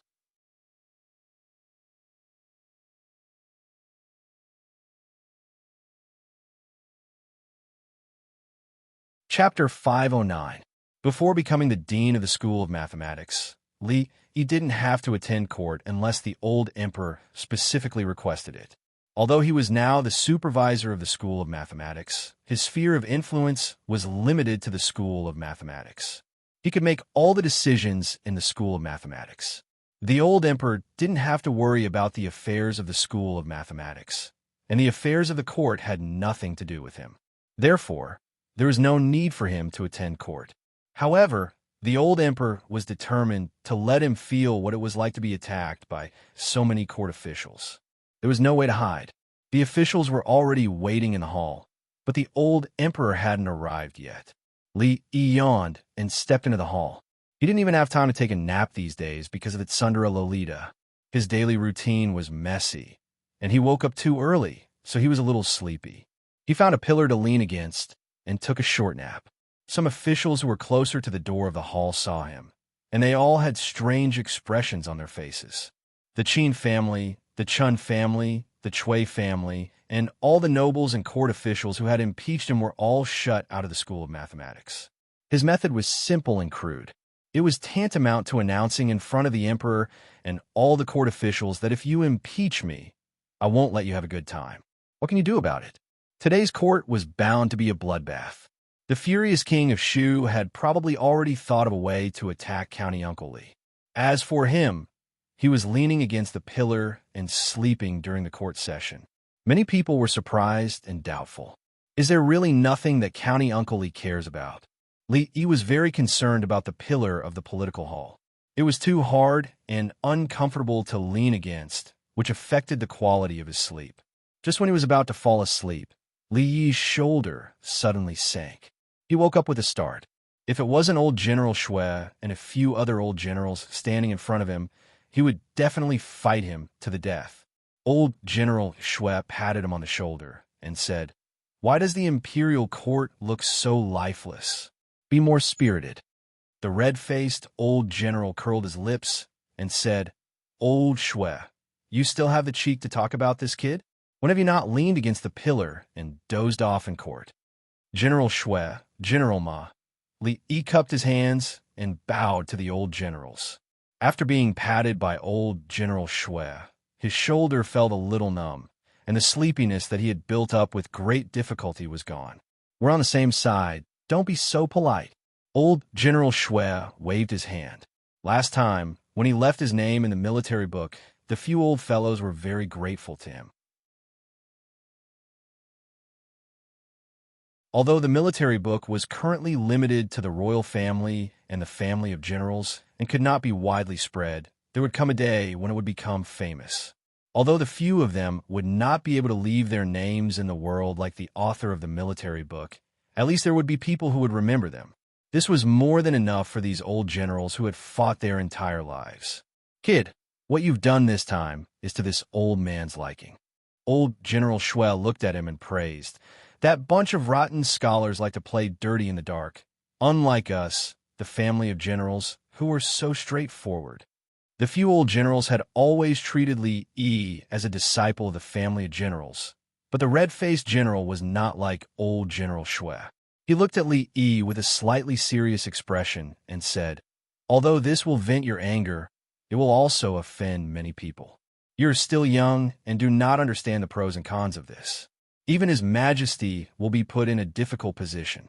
In a while, I'm afraid that many people will step forward to impeach you. Remember not to be stubborn. As long as you take a step back, His Majesty will protect you. This junior understands. Li Yi nodded. These old generals looked rough, but they were actually very meticulous. Their love for him was not fake, and they had already taught him many things about being an official. After waiting for a full 15 minutes, the old emperor slowly appeared from the back of the hall. The current emperor was the most diligent emperor in the history of the Jing kingdom. Since the day he ascended the throne, except for some major celebrations, activities, and health reasons, he had been attending the morning court almost every day. Today, as usual, a few officials from several provinces made a simple report. Seeing that there was nothing important to report, Emperor Jing looked down and asked, "How is the enrollment of the Imperial Academy?" The Chancellor of the Imperial Academy, who was in charge of this matter, heard this and stepped forward and said, "Your Majesty, the enrollment of the Imperial Academy has been completed yesterday. There were 1,000 people who participated in the examination. According to the results of the examination, the top 100 were admitted. Among them, there were 66 people from poor families. The specific name list has been posted outside the palace gate."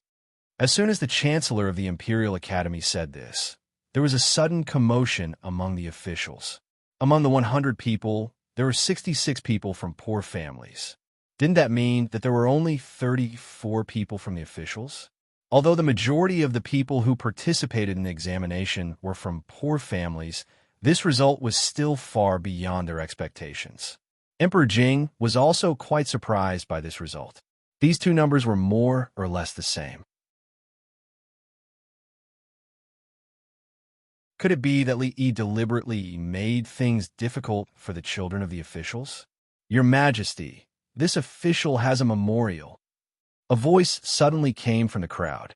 Everyone saw Assistant Minister Li of the Ministry of Works stand up and say, "This official impeaches Supervisor Li Yi of the Imperial Academy. In the enrollment, he was unfair and deliberately made things difficult for some of the candidates. I hope Your Majesty will investigate this." After Assistant Minister Li stood up, several people immediately followed him. The reason for the impeachment was exactly the same. Supervisor Li Yi of the Imperial Academy did not follow the principle of fairness and justice in the enrollment process of the Imperial Academy. He was unscrupulous and deliberately made things difficult for some candidates. He really let down His Majesty and the Imperial Court's trust in him. The Qin family, the Chui family, and the Chun family did not stand up.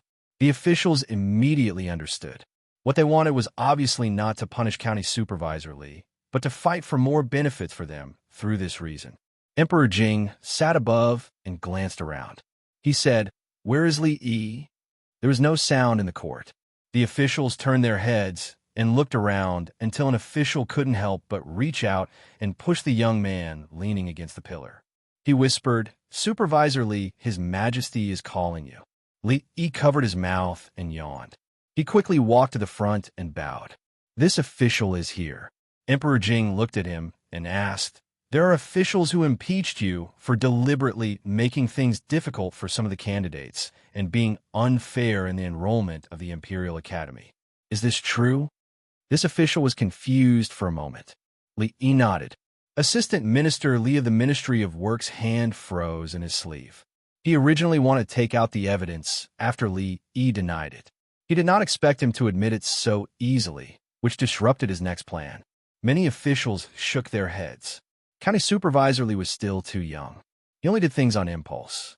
This time, those people would not easily let him go. Emperor Jing opened his mouth and did not know how to continue for a while. According to his idea, he wanted to use this matter to sharpen Li Yi's edges and make him more stable in the future. But he did not expect that he would admit it so easily. "How should I punish you for personal reasons?" After a long time, Emperor Jing spoke again. Li looked solemn and sincere. He said, "This official is wrong. As the supervisor of the Imperial Academy, this official has failed to live up to the trust of the Imperial Court and Your Majesty's expectations and cultivation. This official feels that he can no longer bear this heavy responsibility. I beg your majesty to allow this official to resign from the position of supervisor of the Imperial Academy and go home to reflect. Assistant Minister Li of the Ministry of Works stood in the same place with a blank expression. How could this be? Things should not develop like this.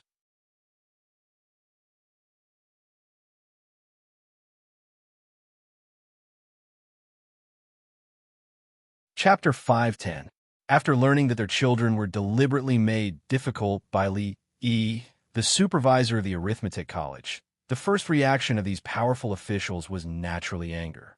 There were 200 children of officials participating in the examination this time. Why didn't he make things difficult for others but them? He was so blatant and unscrupulous. He obviously didn't put them in his eyes. Even if this county earl was favored by the emperor, there were many people who were favored by the emperor. Which one of them wasn't careful and treading on thin ice?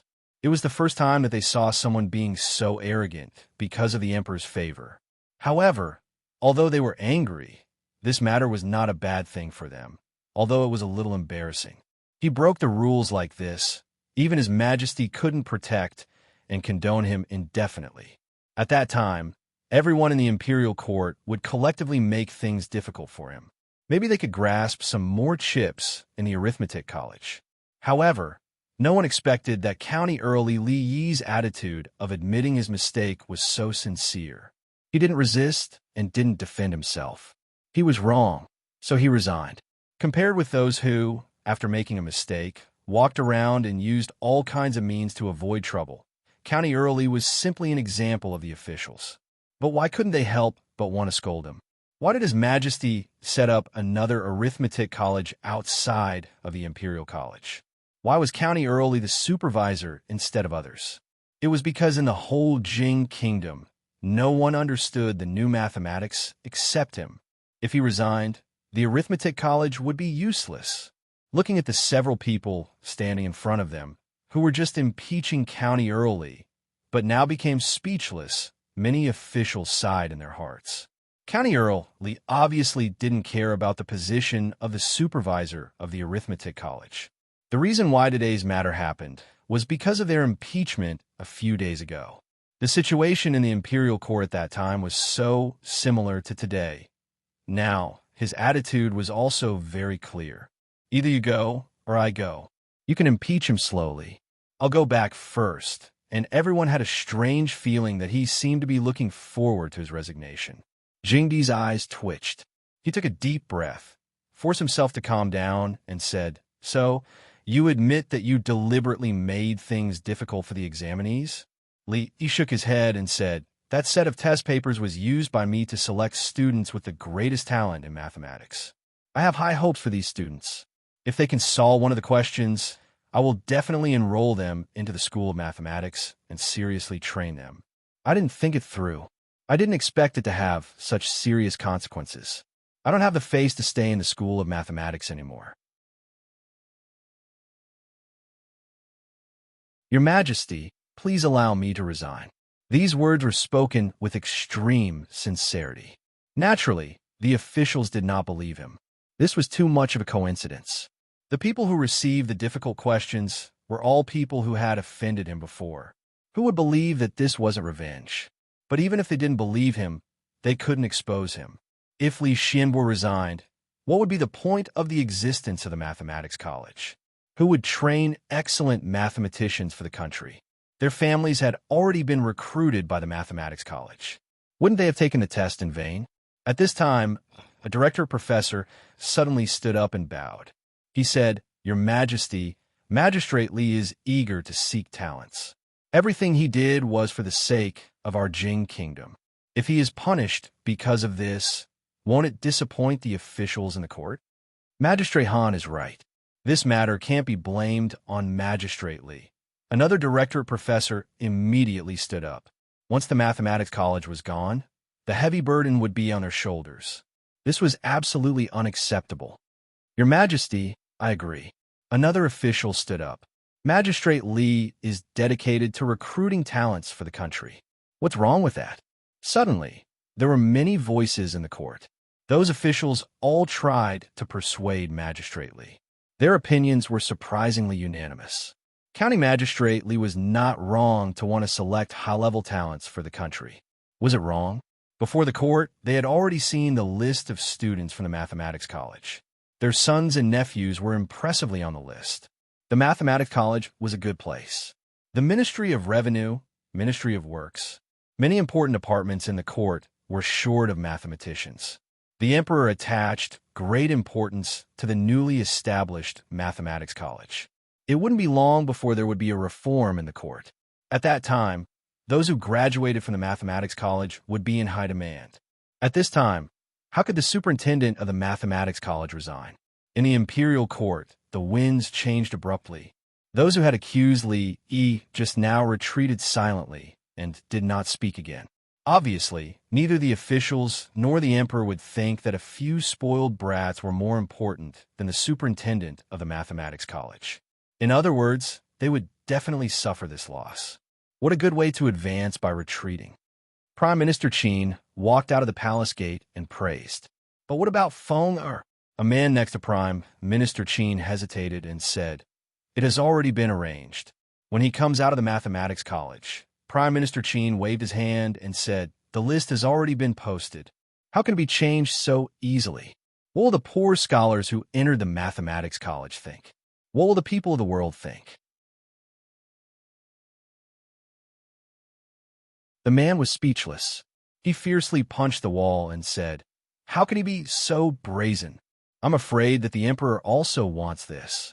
Prime Minister Qin looked into the distance and murmured. He then walked away with his hands clasped behind his back. The man stayed where he was, and a trace of fierceness flashed in his eyes. Does County Uncle Li really not care about the position of superintendent? An official walked out of the palace hall and asked in confusion, "This is retreating in order to advance." Someone next to him casually said, "Even if he really resigns, will the emperor agree? Other than County Uncle Li, who else can fill that position?" The Qin family, Chen family, and Chui family are really unlucky this time. The official sighed and said, "The Chun family and the Li family have been enemies for a long time. The young duke of the Qin family and County Uncle Li are also enemies. As for the Chui family, I've never heard of them having any grievances with County Uncle Li. In short, don't provoke County Uncle Li in the future. Don't you see it clearly?" The person next to him suddenly looked at him. "What?"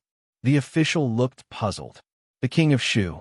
The man lowered his voice and said, "The King of Shu is the cause of all this."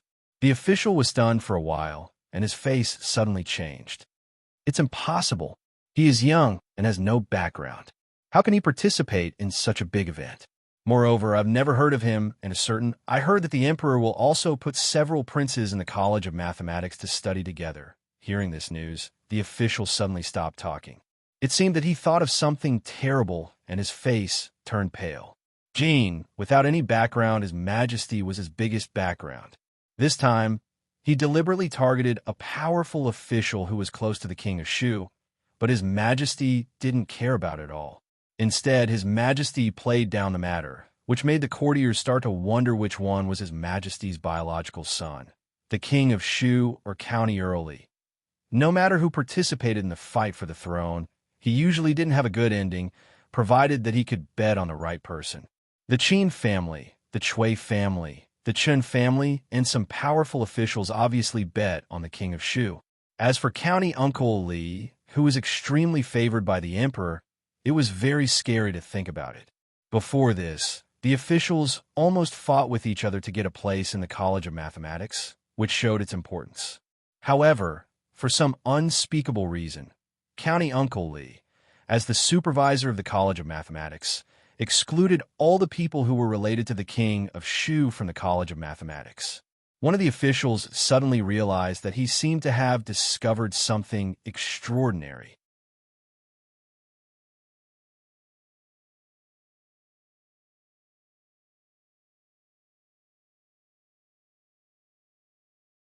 Chapter 511. An assistant minister from the Ministry of Works walked out of the palace in a daze. He felt as if his soul was about to leave his body. He had made thorough preparations. There shouldn't have been any mistakes. However, just now, when he took the first step, things started to go out of his control. In fact, during this period of time, they had used many methods, both openly and secretly. But in the end, the king of Shu was no longer the king of Shu. County Magistrate Li was still the same, but County Magistrate Li had become County Magistrate Li. This fact really made people feel helpless. Officially, what should we do? A colleague beside him asked in a daze. The assistant minister didn't answer. He was just an errand boy. How could he know what to do next? Go to Qin's mansion. After a long time, he gritted his teeth and said, they didn't have the right to speak on this matter. They didn't get a place in the College of Mathematics. Prime Minister Qin wouldn't let this happen. The king of Shu's faction always listened to Prime Minister Qin's words. He was not the only one who was anxious at this moment. Some people were dejected, while others were proud of their success. Although most of the 100 students in the College of Mathematics were from poor families, they were still lacking compared to the families of officials. Even if they graduated from the College of Mathematics in the future, their development and official career would not be comparable to that of the children of officials. Isn't it just that your third son has entered the College of Mathematics? Why are you so happy? If I remember correctly, your second son is in the Imperial College, right? I didn't see you so happy when he was accepted as a disciple by great scholar Chun. An official couldn't help but say this when he saw his colleague beside him was so happy that he even hummed a tune. It's different, it's different. The official shook his head and said, the Imperial College has already declined. You will know how good the College of Mathematics is in the future. As an official of the Ministry of Revenue, he was fortunate enough to know more things. The path that the first batch of students of the College of Mathematics had to take was not something that could be replicated by future students. If they missed this opportunity, they might not have such a chance in the future. After saying this, he glanced at the person beside him. Seeing that the person was looking behind him without saying a word, he turned around in confusion. The Chancellor of the Imperial College, several officials, and professors were standing there, looking at him coldly. Li Yi was the last to walk out of the hall. He patted the dirt off his buttocks and looked back at the hall. He cursed in his heart before striding out of the palace. Resign? What good plan. I'm afraid he can't wait for me to dismiss him. Emperor Jing said angrily. Other officials share the burden of the emperor, but he did such a thing only a few days after he beat the king of Shu. How can I have such an official? Chanda watched from afar without saying a word. If it had been someone else who had done these two things, their head would have been somewhere else. However, His Majesty had only said a few words to vent his anger. In fact, His Majesty would have beheaded anyone but Li Yi. Because of the king of Shu, there had been a force in the court that even His Majesty could not ignore. This was something that no emperor wanted to see. However, His Majesty was the Son of Heaven. His every move was watched by countless people. In many cases, he could only choose to deal with it gently. However, County Uncle Li was different. He did not want money or power. He did not even want to be an official. If he wanted to do something, he would be straightforward and fearless. Resigning was what he wanted, and he did not care about losing his salary. Not only that, but his role was irreplaceable. Today, in the court, even without His Majesty's words, countless officials interceded for him. Among the officials, who could do this? Which emperor would be willing to punish an official who could always accurately guess the emperor's intention and share the burden of the emperor? If he had not abducted His Majesty's 3 favorite princesses these days, His Majesty would not have kicked him on his buttocks just now. Not to mention that he did not get a reward for doing a good deed. He was kicked for no reason. After walking out of the main hall, Li Yi felt a little uncomfortable.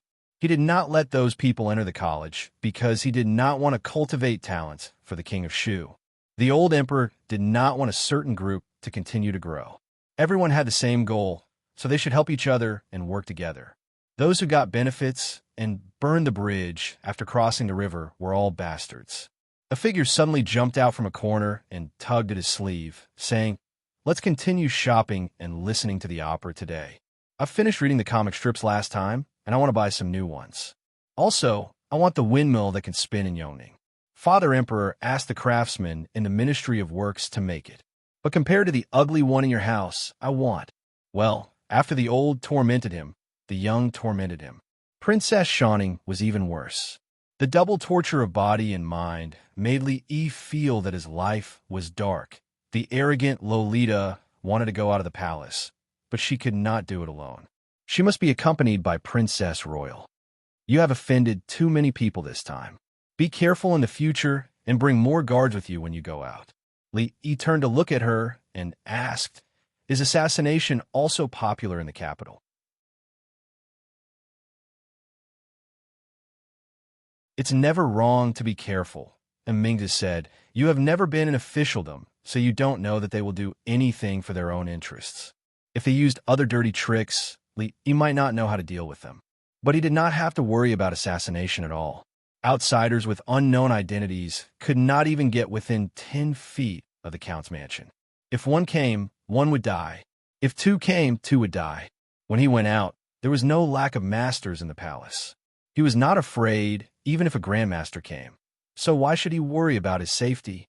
You're going to hold the heroes' assembly in the capital? Princess Royal Highness's thoughts jumped a lot today. Li Yi was a little puzzled, but he still nodded and said, "There is still 1.5 months left. You want to participate too?" Li Yi looked at her. If she really had this idea, he had to persuade her to give it up as soon as possible. The leader of the alliance was decided internally. For this reason, Mississippi Lou had even invited her second granduncle. As for the others, they just needed to participate and not think too much. How old is your second daughter? Princess Royal Highness looked into the distance and asked inexplicably, "How old?" Unexpectedly, Princess Royal Highness's thoughts jumped again. Li Yi was stunned for a moment. He really did not know. The key was that he had no concept of this before. But when she taught him how to ride a horse last time, he vaguely felt that it should be B or C. "Why do you ask this?" Li Yi was a little vigilant. It could not be. No wonder Princess Royal Highness had not married yet. It turned out that she liked Mississippi Lou. Princess Royal Highness looked at him and said, "Why? Can't you tell me her age?" "So you're talking about age." Li Yi was relieved and said, "Just over 17. He was a little surprised after he said that. What were the 17-year-old girls doing in the future? Each and every one of them was a delicate young girl. They should still be in high school. Looking at Mississippi Lou, when she was 17, she was already competing with countless masters for the leader of the martial arts world, 17 years old. Didn't you arrange a marriage for her? Emingzu looked at him and asked, "Marriage?" "No." Li Yi shook his head. Who would dare to interfere in this matter? Did they want to die? Besides, Mississippi Lou was only 17 years old. She was still a child in the future. If anyone dared to propose marriage, they would break their legs first. However, why would Princess Royal Highness suddenly ask this question? It was really abnormal. Could it be that she really had some improper thoughts about Mississippi Lou? Some images appeared in Li Yi's mind, and his face turned red, too embarrassing.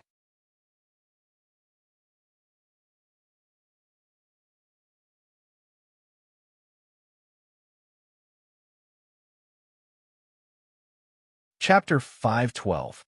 Why are you suddenly asking about this? Li Yi felt that he had to get to the bottom of this. Why did the princess suddenly come out of the closet? Moreover, the one she came out of the closet to was Second Lady Lou. This was a bit difficult to handle. It was hard to say whether Second Lady Lou would agree or not, but Rui would definitely not agree. It's because they're all forcing my royal sister to get married. Princess Shining interrupted. Li Yi was stunned. Only then did he realize that the princess was a few months older than Mississippi Lou. According to the customs of the royal family, princesses would be married off after the age of 14. It was very rare for a princess to be married off until the age of 18.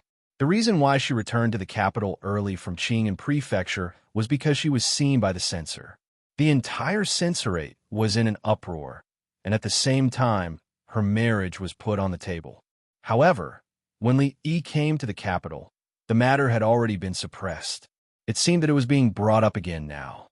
What's so troublesome about it? Li Yi looked at her and said, "Who hasn't been forced to get married before? It's not a big deal."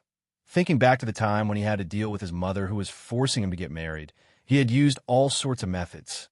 Compared to his mother, who was professional in forcing him to get married, the censor was nothing. You have a way? And Mingzu looked at him, her eyes shining. How difficult can it be? Li waved his hand and said, become a monk or come out of the closet. You can choose one. Come out of the closet? Her Royal Highness knew what it meant to become a monk, but she didn't quite understand the last word that Li Yi said. Li Yi shook his head and said, don't look at me. Even if I agree, Rui will not agree. You can't beat her. Seeing that she was still looking at him, Li Yi was stunned. His expression became even more vigilant, and he immediately added, I can't either. I have a family. Besides, people of the same surname cannot marry. Your idea is very dangerous. Was coming out of the closet? Her Royal Highness continued to ask. Forget it. Just pretend I didn't say anything. Li Yi waved his hand and said, become a monk. Become a monk. Understand? His Majesty is ill. As the eldest princess, shouldn't you pray for His Majesty? Eat vegetarian and pray to Buddha. Do good every day. No, your family believes in Buddhism, so you should sincerely cultivate Taoism and do good deeds. As long as His Majesty's health is not good, you should not return to secular life. Li looked at her and said, I promise that in this way, those censors will not dare to say anything. The entire court, including His Majesty, will not say anything. In order to pray for His Majesty, Her Royal Highness was willing to become a nun with her noble status. How filial was this? The imperial censors could not wait to praise her. If anyone dared to speak carelessly and cause trouble, the old emperor would not even need to do anything. The spit of the people in the world would drown them to death. The princess looked at him with a slightly hesitant expression. Li Yi continued, Of course, it's easy to become a nun, but it's hard to return to secular life. If you don't like this method, it's okay. We have a plan B. His Majesty is ill and powerful enemies are eyeing him covetously. The country is suffering from internal and external troubles. As the eldest princess of the country, she worries about His Majesty and the affairs of the country. As she worries more and more, she becomes ill and becomes intermittent hysteria. When she is ill, she likes to draw her sword and cut people. She won't stop until she sees blood. In this way, no one will dare to marry you. Li Yi was very experienced in this matter. All the civil and military officials in the court knew that Uncle Li suffered from intermittent hysteria. He would go crazy when he was stimulated. Her Royal Highness was so close to him that it was normal for her to get this disease accidentally. Don't worry that no one will believe it. I'm familiar with the Imperial Physician Bureau. It's very easy to make a certificate. You've already used this method. And Mingzu looked at him and said, It's because I've used it before that it works. Seeing that she didn't seem to like this method, Li Yi thought for a while and said, If you don't like the first two methods, you can only use Plan C. Which censor is the most troublesome? Hire some assassins to kill him. Li Yi looked at her and gently scratched his neck with one hand. He said, What do you think? Simple and violent. Once and for all. Are you very tempted? These are the methods. You decide which one to use. When the princess was thinking, Li Yi reminded her, Anyway, everything should be done as soon as possible. It will be too late when His Majesty makes a decision. No matter how much the old emperor doted on her, he couldn't keep her in the palace forever. There was no doubt about this. There was no custom for princesses to marry outside the Jing kingdom. Under normal circumstances, princesses would marry the sons of some important officials or marry rich families. There would be some political factors in it. Of course, free love existed in this era, but most of it happened in small families. Young ladies with a bit of status couldn't decide their own marriage. Princesses were no exception. Princess Shining finished her candied fruit and wiped her mouth. She said, All girls have to get married. Mother said that I should get married in 2 years. Li Yi was stunned and almost fell down the stairs. How old was that Tsundere Lolita? She wasn't even 11 yet? Even if she was 11, she would only be 13 in 2 years. She had to get married and have children at the age of 13? Damn it, this was too much of a beast. Ahem. Actually, it's not good to get married too early. He coughed softly. He felt that it was time to teach them some knowledge that girls should know. Giving birth too early will cause irreversible damage to a woman's body. At the age of 14 or 15, she is still a child. Her body hasn't matured yet. Dystocia is common. It's not uncommon to have two lives. If you don't believe me, you can ask any midwife. In this era, giving birth was tantamount to a parting of life and death. The question of whether to save the mother or the child was not a joke. Speaking of giving birth, the Tsundra Lolita was still a little shy. However, after listening to Li, her shyness quickly turned into fear. Her little face turned pale. She didn't know that giving birth was so scary. She decided to go back and persuade her mother to listen to her husband. She didn't want to get married in 2 years. Actually, within the royal family, in order to strengthen ties, they often conduct marriages between cousins. Li looked at her Royal Highness and said, "Have you noticed that the descendants of these marriages between cousins are often stupid and disabled?" Li Emingzu thought about it and showed some surprise on her face. She asked why. This involves the problem of genes and inheritance. Li found that he had said a little too much today. If he continued, he was afraid that the old emperor would ask him to build a biology school again. Li looked at her and said, "Let me give you a simple example. Do you know that there are people in this world who don't distinguish between red and green?" Note, not distinguishing between red and green doesn't mean that they don't recognize red and green.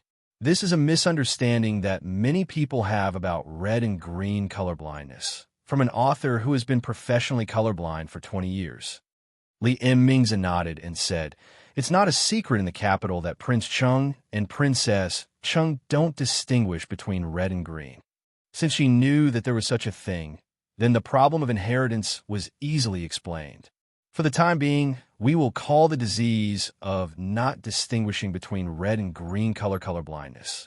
If Prince Cheng and Princess Cheng both have colorblindness, then the children of the two, regardless of gender, will definitely have colorblindness. This is inherited. Li used the most simple language to explain to her. Only by explaining this matter clearly could he explain the problem of the royal family is full of idiots. Li Mingzu looked at him in surprise and said, "But the young princess does not have color blindness." Li's expression froze.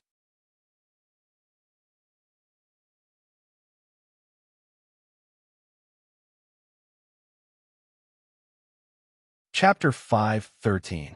Young princess, you don't have color blindness? Li finally came to his senses. He looked at Li Mingzhu and asked, "Are you sure?" Mingzhu looked at him and nodded. Li coughed twice, as if he saw sheep and sheep running on the green grassland. He rubbed his eyebrows and asked, "Where were we?" "Heredity."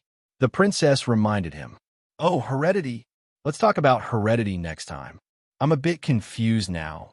Li couldn't understand the heredity of the royal family. He shook his head and said, "In short, the consequences of marriage between cousins are more serious than marriage between people with the same surname. In fact, if there is no blood relationship, it's not really impossible to get married just because they have the same surname. It's just an unfounded taboo of marriage." "Really?" Before Princess Royal Highness said anything, the proud Lolita's eyes suddenly lit up.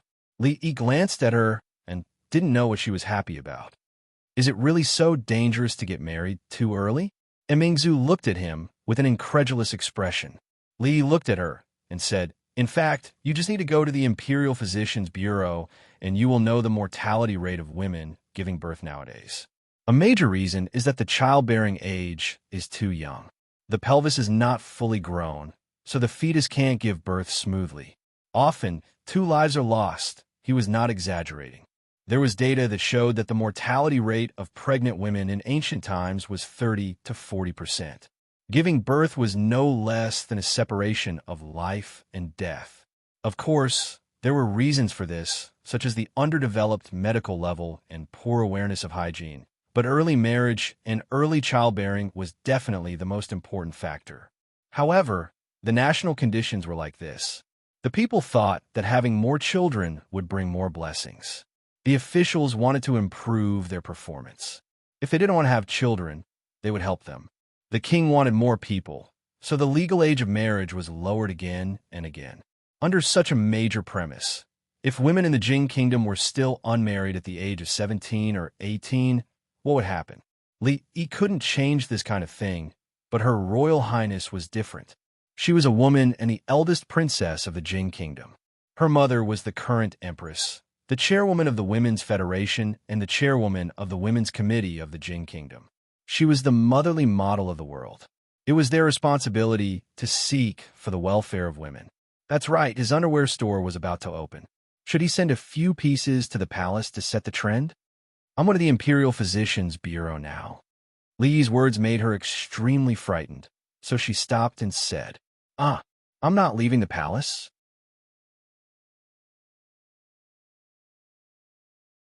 The proud Lolita had a disappointed look on her face, but she knew that her royal sister had something important to do, so she said with a bitter face, "Let's wait until tomorrow," Eming said. Then she turned around and hurriedly walked towards the direction of the Imperial Physician's Bureau. Watching her Royal Highness leave, Li Yi was about to go home when the Tsundere Lolita grabbed his sleeve. "I can't take you out of the palace," Li Yi said helplessly. Abducting the princess of a kingdom was a serious crime. Without the approval of the old emperor, the imperial guards at the entrance of the palace had the power to execute him on the spot. I want to ask you a question." The Tsundere Lolita looked down at her toes and said with a red face, Go ahead." She didn't even call him Mr. It seemed that her question wouldn't be easy to answer. "Did you just say that people with the same surname can get married?" The Tsundere Lolita said in a low voice. "Same sex. It should be possible." Li Yi thought for a while, then nodded and said, "Liking men or liking women was a person's freedom, and others had no right to interfere." As a young man with advanced thinking, Li Yi wasn't gay, and he didn't care if others were gay or not. Then can I marry you in the future?" The Tsundere Lolita suddenly raised her head and looked at Li Yi with her eyes wide open. Since she was going to get married in the future, why not marry Mr.? If she married Mr., she would have endless delicious food to eat and fun to play. She could go shopping and listen to plays. She could see all kinds of strange things. Being by Mr.'s side would be much more fun than being in the palace. She had never thought about this before. Just now, she seriously thought about it. Marrying Mr. should be the happiest thing in this world, right? What? At that moment, Li Yi felt like he was struck by lightning. He felt a little confused. What did the Tsundere Lolita just say? Marry me? Are all the girls in the palace so mature? What a joke. Although he was a beast. Bah, no matter how much of a beast he was, he wouldn't have such thoughts about an 11-year-old girl. Besides, if this was known by the old emperor, he could only go to the palace as soon as possible. If he was a little slower, he would have to go to the market to find him. No matter what the reason was, he couldn't agree to it. He straightened his body, looked at her, and sternly said, "No." The Tsundere Lolita was stunned on the spot. The look of anticipation on her small face quickly dimmed. Her eyes were covered with a layer of mist, and her small mouth was pouting. Li Yi walked out of the palace gate dejectedly. The Tsundere Lolita's sudden action had caught him off guard. Thinking of her sad appearance as she left, he actually felt that he had become a heartless man. God, what did he do? He clearly didn't do anything. What the F***CK is going on? My lord.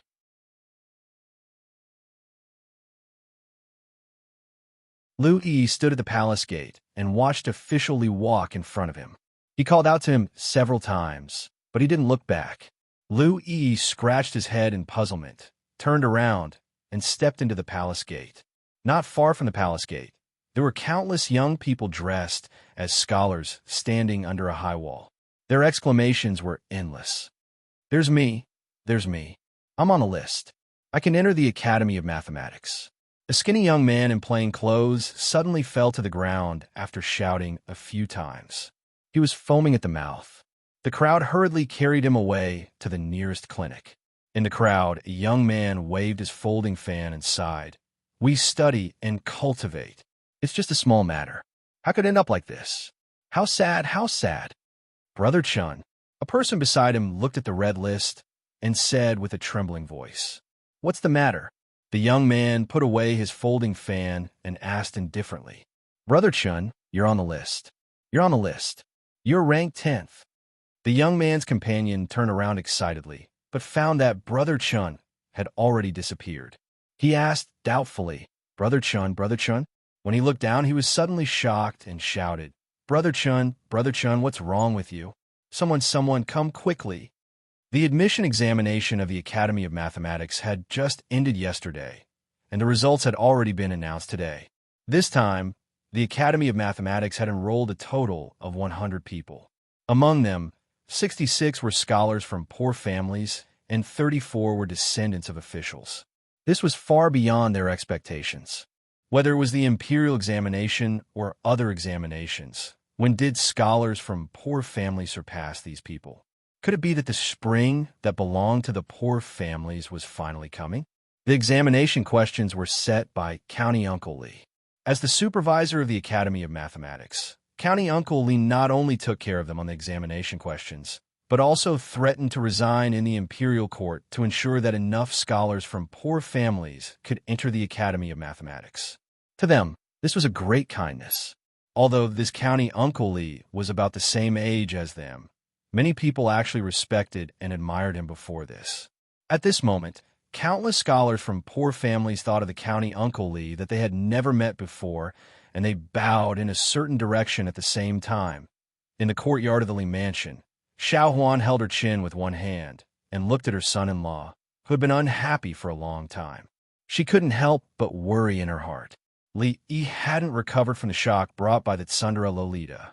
What did she mean by marrying him? She was just a child. Could it be that this pretty boy was so handsome that he could kill anyone, regardless of gender or age?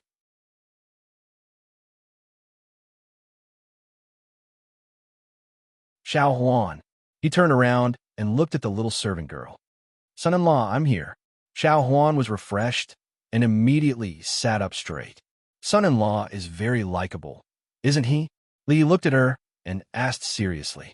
The little servant girl was stunned for a moment. After a moment, she carefully stretched out her hand and touched Li Yi's forehead.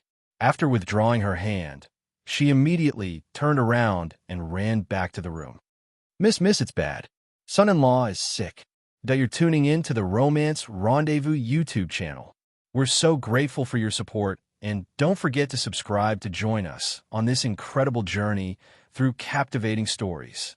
Your generosity through donations truly makes a world of difference, as it's the primary source of revenue that allows me to expand and enhance this channel for you. Thank you from the bottom of my heart for being a part of this adventure.